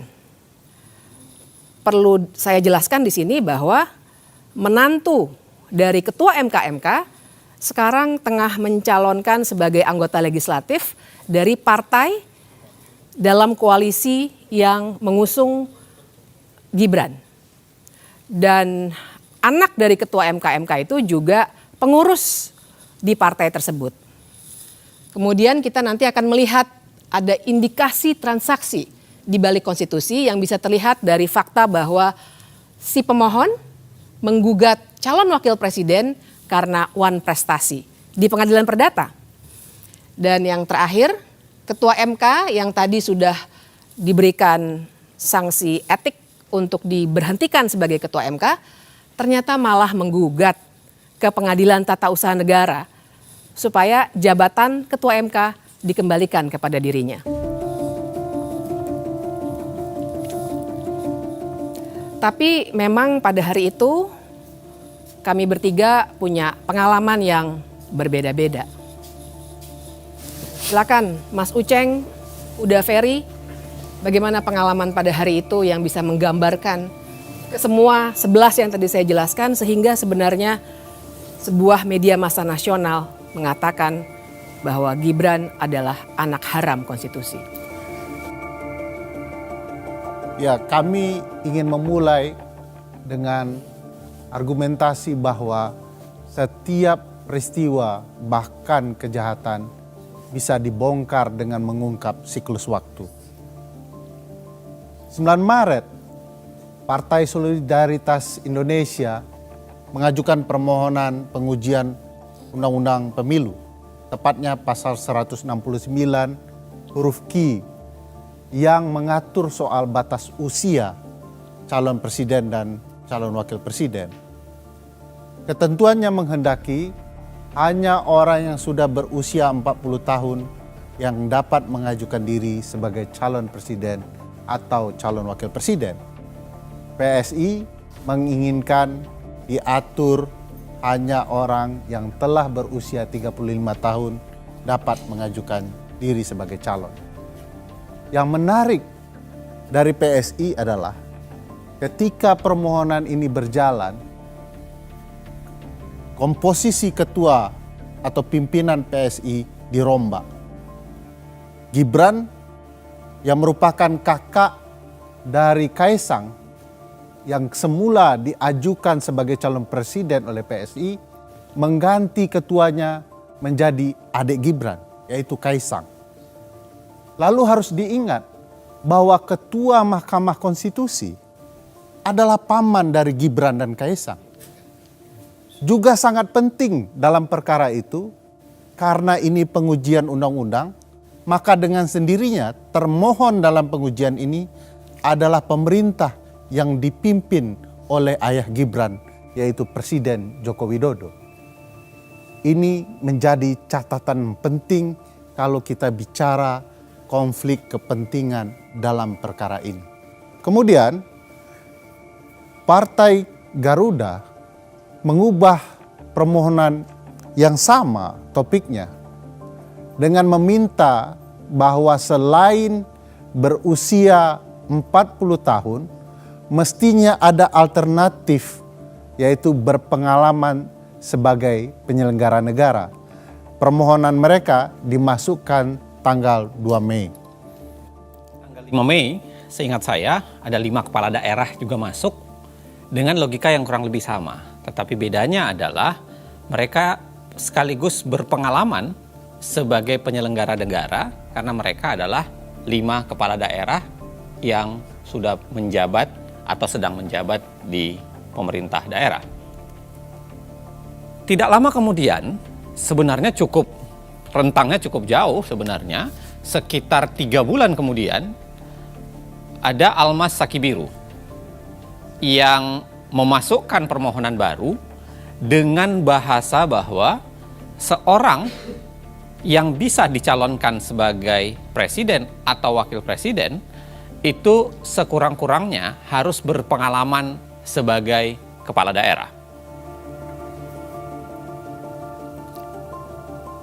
Tanggal 29 Agustus, sidang terakhir permohonan PSI, Partai Garuda, dan 5 kepala daerah dilangsungkan oleh Mahkamah Konstitusi. Dan saya ingat betul pada hari itu saya hadir di ruang sidang sebagai ahli untuk salah satu pihak terkait. Orang sering bilang saksi ahli, tapi yang benar ahli. Saya hadir dalam sidang, menyampaikan pandangan saya, dan waktu itu sebagai ahli biasanya ada dialog dengan para hakim dan semua yang ada di situ yang formal. Sebenarnya terbaca bahwa hakim-hakim punya indikasi akan menolak 3 permohonan ini. Karena mereka melihat, dan ini baik secara umum, bahwa masalah syarat kepala daerah itu bukan wewenang Mahkamah Konstitusi, melainkan memang wewenang pembentuk undang-undang. Itu adalah sidang terakhir karena setelah itu biasanya akan ada penyerahan kesimpulan, kemudian rapat permusyawaratan hakim, kemudian putusan dibacakan. Kami masih menunggu-nunggu karena perkara ini tentu saja sangat menarik. Agak luput dari perhatian kami, ternyata pada 5 September ada pemeriksaan pendahuluan untuk permohonan Almas. Dan setelah itu, seperti normalnya prosedur di Mahkamah Konstitusi, ada perbaikan permohonan dari Almas. Kita bisa geser ke tanggal berikutnya pada 12 September. Almas memperbaiki permohonannya, kira-kira begini konstruksinya. Tetap 40 tahun sebagai syarat dalam pasal 169 huruf Q Undang-Undang 7 2017 itu, kemudian ditambahkan atau jadi alternatif atau berpengalaman sebagai kepala daerah baik di tingkat provinsi maupun kabupaten _kota. Berubah artinya ya, dari awalnya hanya kepala daerah, dia kemudian lebih menjelaskan bahwa bukan hanya kepala daerah di tingkat provinsi maupun juga kepala daerah di tingkat kabupaten kota. 19 September, kalau kita ingat, RPH pertama atau rapat permusyawaratan hakim pertama itu dilakukan untuk gelombang pertama permohonan. Gelombang pertama itu adalah PSI, lalu kemudian Partai Garuda, dan 5 kepala daerah. Dalam perkara itu, semua ditertolak. Ya. Dan luar biasanya, Anwar Usman tidak ikut RPH dengan alasan yang kemudian disebutkan bahwa dia menolak konflik kepentingan. Maju 2 hari kemudian adalah rapat permusyawaratan hakim pertama untuk permohonan Almas. Luar biasanya kali ini Anwar Usman sudah masuk. Entah apakah dia sudah merasa konflik kepentingannya sudah tidak ada atau sakitnya sudah hilang. Tapi pada saat yang sama Anwar Usman sudah ikut RPH di tanggal 21. Menariknya kembali, 8 hari setelah itu, di tanggal 29 September terjadi peristiwa kunci dalam kasus ini. Almas Sakibiru entah karena alasan apa mencabut permohonannya. Sehari kemudian permohonan Almas dimasukkan kembali.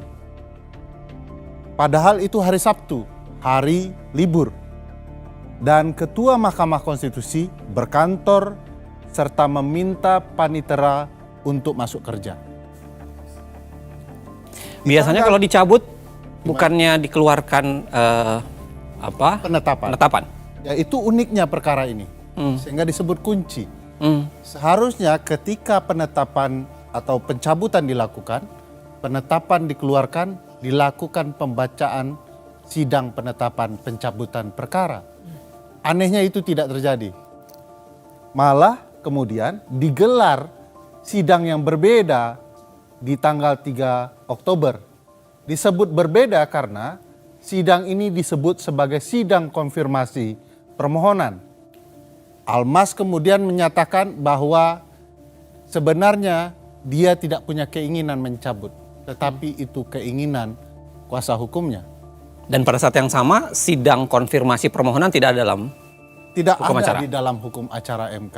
Jadi ini disebut unik karena memang tidak terdapat di dalam hukum acara Mahkamah Konstitusi.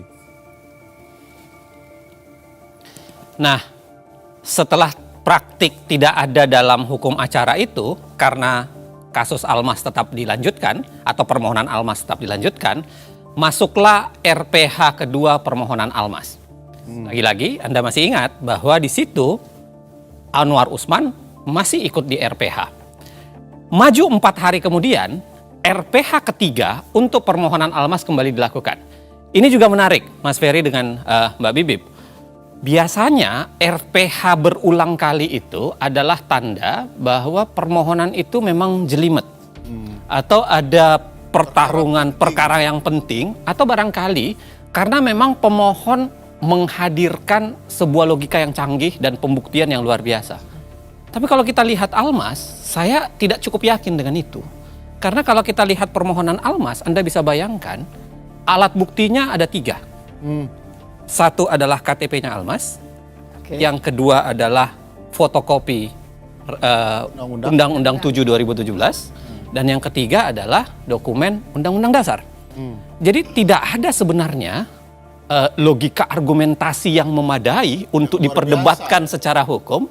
Kalau kemudian menjadi menarik kalau kemudian harus ada 3 RPH untuk membahas permohonan Almas. Dan nggak ada sidang ya, Bang Uceng? Sama sekali tidak ada sidang. Jadi nggak ada saksi, nggak ada ahli. Tidak ada sidang. Jadi tidak pernah dibuka sidang. Yang ada adalah hakim sibuk memperdebatkan permohonan Almas saja, tapi tidak pernah membuka itu ke publik, dan itu dilakukan berulang kali. Karena sidang substansi kan sudah selesai ya? Ya. Di tanggal 29 Agustus. Persis.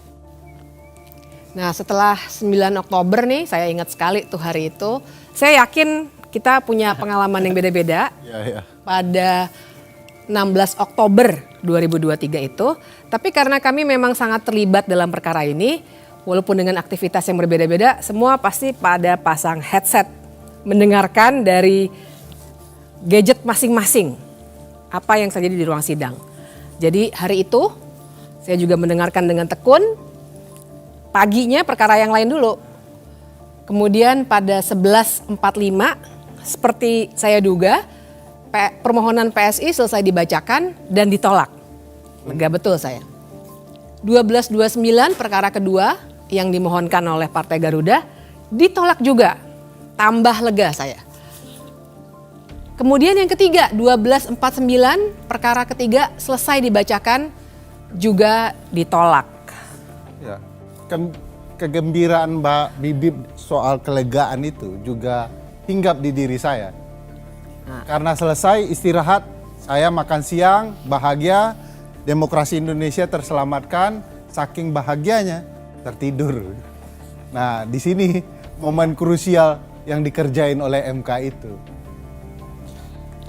Di hari-hari yang sama ini saya ingat saya berangkat dari Jogja pagi karena memang ada acara di Jakarta, ada beberapa acara di Jakarta, dan sebuah koran nasional itu minta saya nulis soal putusan ini. Makanya kenapa kemudian di bandara saya mendengarkan, lalu kemudian begitu nyampe di Jakarta sudah istirahat makan siang, saya tahu putusannya tapi saya mendengarkan kembali melalui siaran ke belakangnya gitu dari siaran YouTube. Dan ya saya persis bayangan saya sebenarnya permohonan ini ditolak. Hanya saja saya agak khawatir sebenarnya. Ini nggak sepenuhnya saya merasa gembira. Karena saya kasih bocoran aja. Jadi beberapa hari sebelumnya ada 2 peristiwa sebenarnya yang membuat saya agak khawatir. Yang pertama adalah karena di sebuah podcast ada seorang politisi yang bercerita dengan lantang bahwa putusan ini akan berubah dengan ya agak mirip dengan permohonannya Almas. Sebut yang saja terakhir. Bambang Pacul. Ya, dalam sebuah podcast. Dan yang kedua, bocoran ini sebenarnya sudah keluar di kalangan wartawan.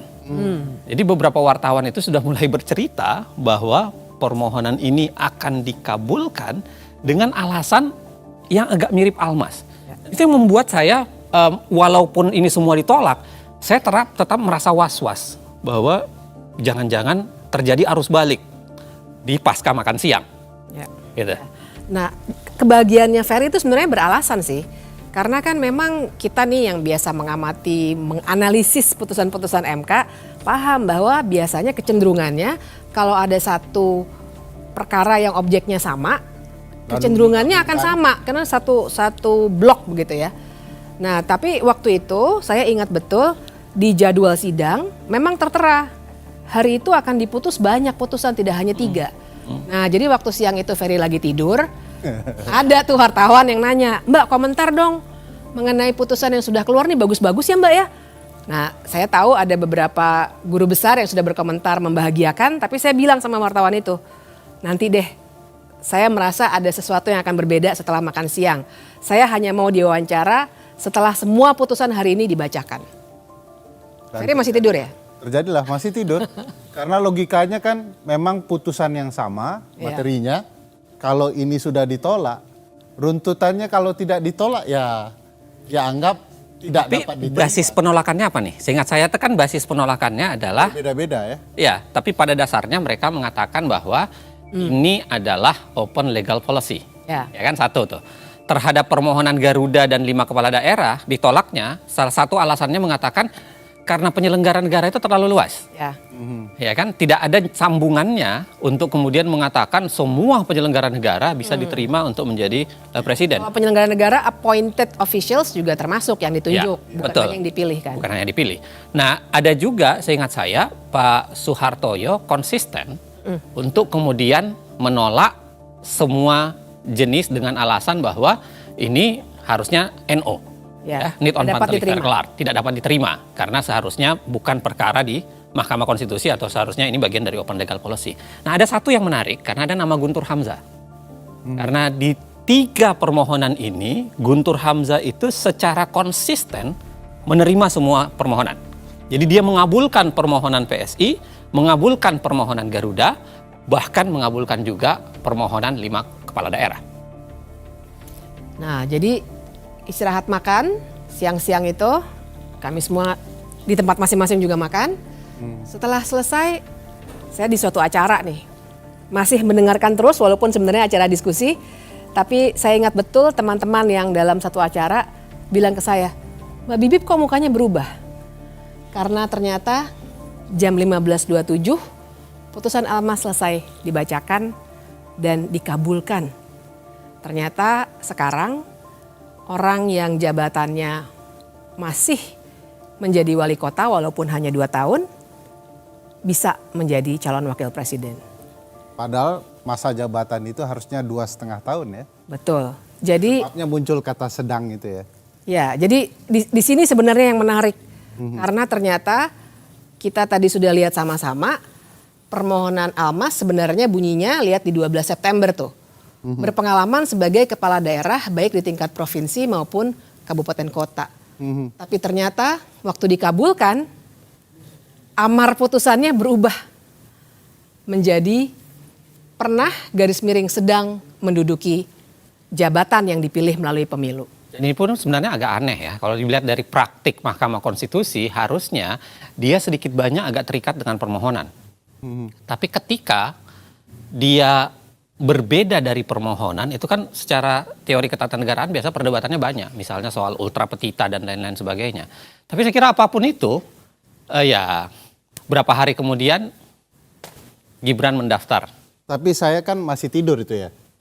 Jadi tiba-tiba ada senior. Oh iya, dibanguninnya gimana tuh? Dibangunin oleh senior dikatakan Gibran diperbolehkan mencalon. Saya sedikit marah dan sampai mengatakan saya gugat Anda nanti. Karena Anda mengganggu mimpi saya soal betapa indahnya demokrasi di Indonesia. Sekarang setelah terbangun, rasa-rasanya demokrasi jadi kian buruk. Tak lama kemudian, 25 Oktober, pasangan Prabowo Gibran mendaftar ke KPU.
Tapi memang kita harus lihat dinamika putusan ini dengan segala kekecewaan yang sudah kita rasakan sama-sama. Kita bisa melihat ada apa sebenarnya di balik putusan nomor 90 itu.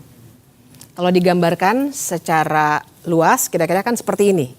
Ada 9 orang hakim Mahkamah Konstitusi. Kita lihat dulu dari yang mengabulkan. Ada 3 orang yang mengabulkan di sini. Anwar Usman, Ketua Mahkamah Konstitusi yang juga paman Gibran. Guntur Hamzah, yang tadi sudah diceritakan konsistensinya.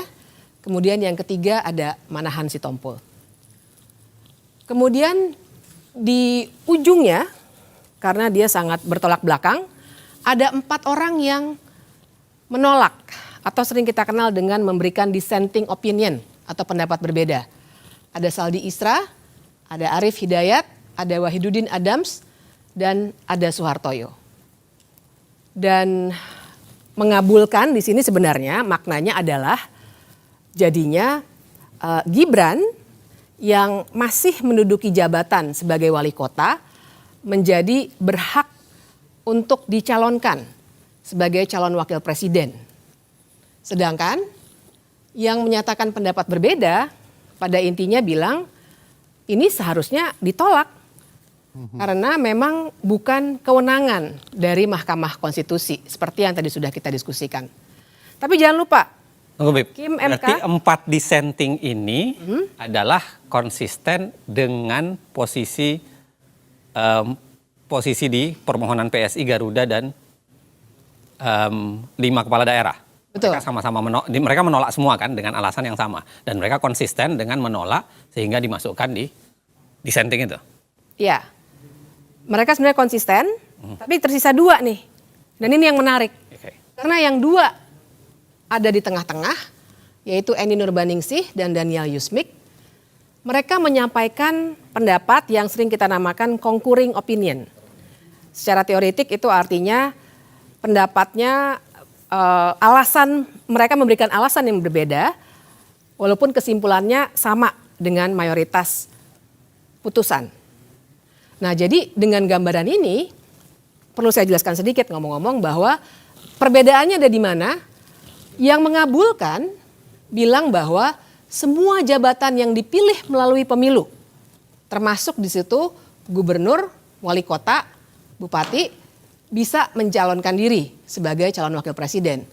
Sementara Eni Nurbaningsih dan Daniel Yusmik sebenarnya bilang nggak bisa, hanya sampai batas gubernur yang bisa mencalonkan diri sebagai calon wakil presiden dan calon presiden. Nah, dengan gambaran seperti itu kan harusnya pendapat yang sifatnya concurring itu lebih dekat kepada pendapat yang menolak. Karena mereka sebenarnya tidak setuju dengan jabatan wali kota, tidak seluas itu. Tapi ternyata yang diputuskan, mereka yang berpendapat berbeda dikelompokkan ke dalam kelompok yang mengabulkan. Nah, di sini sebenarnya ada beberapa pertimbangan yang menarik dan saya perlu garis bawahi bahwa mereka berhenti di level gubernur. Sementara putusan mengabulkan untuk semua jabatan yang dipilih melalui pemilu. Izin, Saya mau jelaskan ya, saya mau coba menggambarkan betapa pergeseran-pergeseran para hakim ini.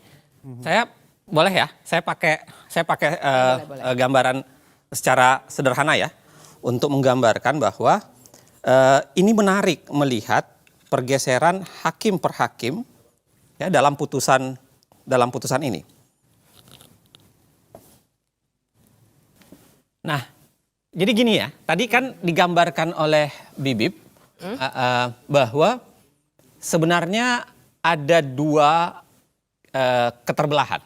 Ya, ada keterbelahan atau beginilah kita gambarkan bahwa terjadi perbedaan antara kita sebut aja gelombang pra makan siang sama pasca makan siang.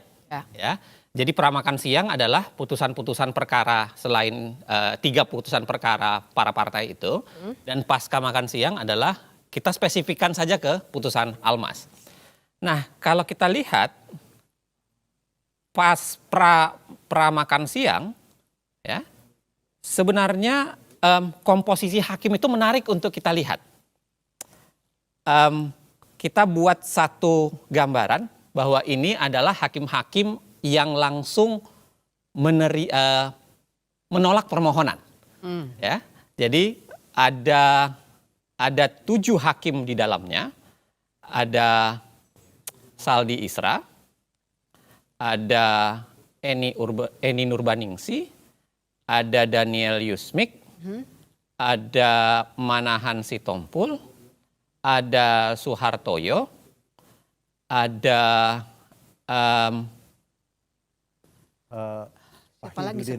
Wahidudin Adams, betul, dan Arif Hidayat, ya kan? Ada 7 di kelompok ini. 1 orang konsisten mengabulkan. Ini yang kita, atau saya ganti warnanya deh. Saya ganti warnanya ya, supaya jauh lebih mudah kita lihat. Ini adalah Guntur Hamzah, yang betul-betul konsisten untuk menerima permohonan apapun. Dia tidak dianggap sebagai kebijakan hukum terbuka ya. Persis. Nah, ada 1 orang lagi di sini yang Anwar Usman, yang sama sekali tidak ikut di permohonan itu dengan alasan yang tadi sudah saya jelaskan. Konflik kepentingan atau kemudian di keterangan yang lain dikatakan sakit. Ya. Okay? Nah, menariknya pergeseran pasca makan siang ini menarik untuk kita lihat. Pasca makan siang, ya, putusan pasca makan siang, khususnya Almas, kita bicara khususnya Almas, itu terjadi pergeseran karena yang menerima permohonan, ya, yang menerima permohonan kita pakai penerima itu adalah biru saja, ya kan? Yang menerima permohonan itu berubah menjadi 3. Ada 3 orang di situ. Ya.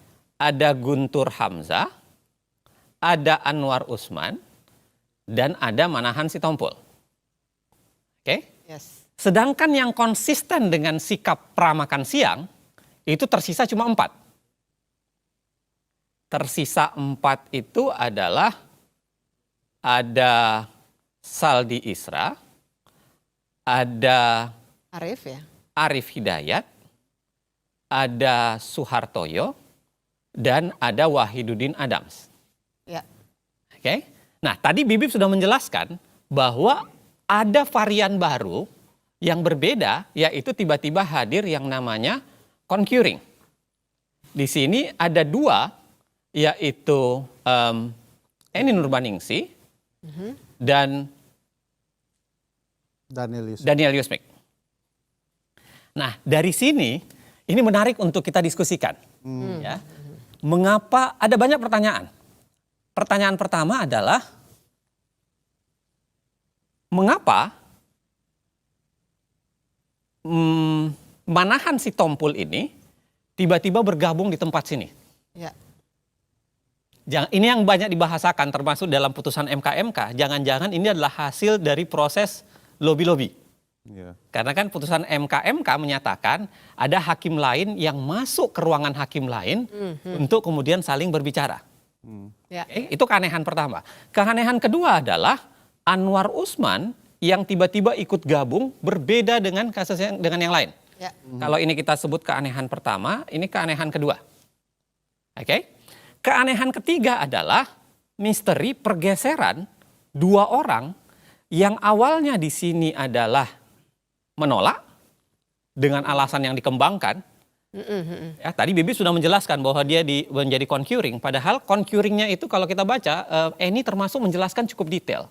Dia mengatakan, kenapa hanya gubernur yang boleh diterima dan berbeda dengan isi putusan? Karena gubernur itu adalah wakil pemerintahan pusat di daerah. Sehingga gubernur itu seakan-akan adalah ada bau-bau pusatnya. Menjadi gubernur itu dekat dengan pemerintahan pusat dalam tanda kutip. Itu dibuat dalam putusannya concurringnya ini. Nah, menariknya adalah saya tidak tahu mengapa ya, dan mungkin barangkali kita bisa diskusikan kemudian atau kita bisa simpulkan atau kita tarik bagaimana cara berpikirnya. Mengapa Eni Nurbaningsi dan Daniel Yusmik memilih untuk concurring dan pada saat yang sama dia memilih untuk digabungkan di dalam putusan yang mayoritas 5 ini. Tadi Bibi sudah menjelaskan. Harusnya kalau komposisinya adalah dia bergabung dengan yang seperti ini, karena memang ini lebih pengelompokannya lebih dekat, harusnya putusannya menjadi 6-3. 6-3 ya. Ada juga pertanyaan Bang, kalau boleh bertanya. Almas mengajukan permohonan dengan mengatakan bagi yang pernah menjadi kepala daerah. Kata pernah, dia harus menyelesaikan masa jabatannya. Ya. Persis. Lalu tiba-tiba di putusan ada tambahan kata. Pernah atau sedang. Persis. Nah siapa yang melakukan perubahan itu? Kita nggak tahu ya, tapi kalau kita lihat gejalanya, ini kan ada 3 nama nih yang sebenarnya konsisten di sini. Dia, ya kan, yang kemudian bicara di sini. Yang paling konsisten itu adalah Guntur Hamzah. Guntur Hamzah. Karena Guntur Hamzah itu kan dari awal. Ya kan? Guntur Hamzah itu dari awal di semua kasus dia menerima. Guntur Hamzah ini hakim yang masuk dadakan ke Mahkamah Konstitusi karena harus diingat bahwa Guntur Hamzah ini adalah hakim yang menggantikan Hakim Aswanto secara pelanggaran konstitusi juga. Ya. Kita harus tetap ingat. disahkan. Tapi tetap disahkan. Ya. Dan jangan lupa Guntur Hamzah ini pernah juga melakukan perubahan pada putusan sehingga dijatuhkan sanksi etik. Ya. Dan dia dulu adalah Sekretaris Jenderal Mahkamah Konstitusi. Persis. Nah, hal yang menarik lainnya adalah kalau kita baca dari dissenting opinion Saldi Isra, Arif Hidayat, Suhartoyo, dan Wahidudin Adams, kebanyakan isinya itu, walaupun ada juga bagian menganalisis perbedaan mereka dengan putusan mayoritas, tapi kebanyakan itu adalah seakan-akan dalam tanda kutip sumpah serapah. Ada kemarahan Saldi Isra yang dituliskan di situ, ada kemarahan Arif Hidayat dituliskan di situ, ada kegundahan Wahidudin Adams yang dituliskan di situ. Betul. Nah barangkali lagi-lagi itu barangkali yang bisa menjelaskan kenapa putusan ini baunya anyir. Dan saya kira itu yang saya tuliskan di sebuah media nasional, kemudian saya katakan bahwa ya putusan begini ini memperlihatkan betapa palu hakim sebenarnya patah berkeping-keping di hadapan putusan Almas.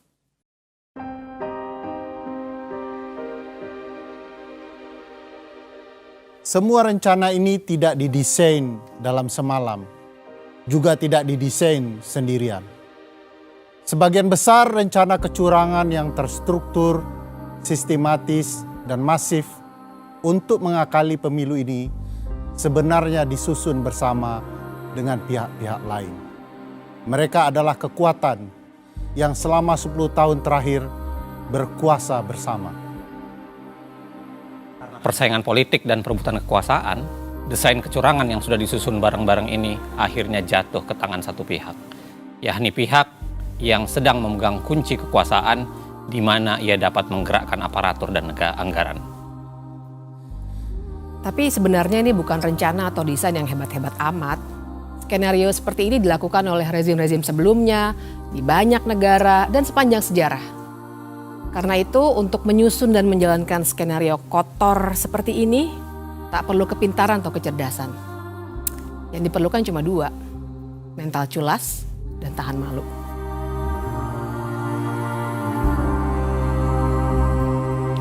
Sekarang ini saya mau fokus dulu bekerja, ngurusi masalah rusun, masalah monorail, masalah MRT, masalah kesenjangan tadi, masalah copet tadi, masalah-masalah itulah. Jadi saya yang paling kecil kayak Kaisang dia jualan pisang goreng. Kemudian yang gede Gibran itu jualan martabak. Ini yang Ayang sama suaminya mau jualan kopi, ya silakanlah. Mau terjun ke politik juga silakan, nggak tahu saya. Tanyakan aja ke anaknya langsung.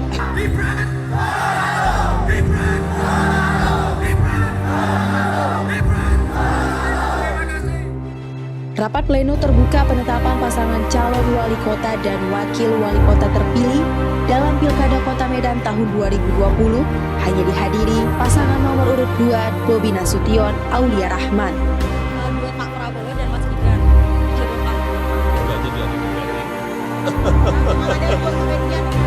Pertama umur, yang kedua baru 2 tahun aja. Wali kota. Saya tidak ada niat, tidak ada juga berminat menjadi presiden 3 periode. Jauh-jauh hari sebelum menjadi perdebatan berkepanjangan, Presiden sudah memberikan kode kuat soal cawe-cawe dalam pemilu 2024. Saya tahu dalamnya partai seperti apa, saya tahu. Partai-partai seperti apa, saya tahu. Ingin mereka menuju kemana, saya juga ngerti. Informasi yang saya terima komplit. Dari intelijen saya ada, BIN. Dari intelijen di Polri ada, BIK. Dari intelijen di TNI saya punya, BAIS. Dan informasi-informasi di luar itu. Angka, data, survei, semuanya ada.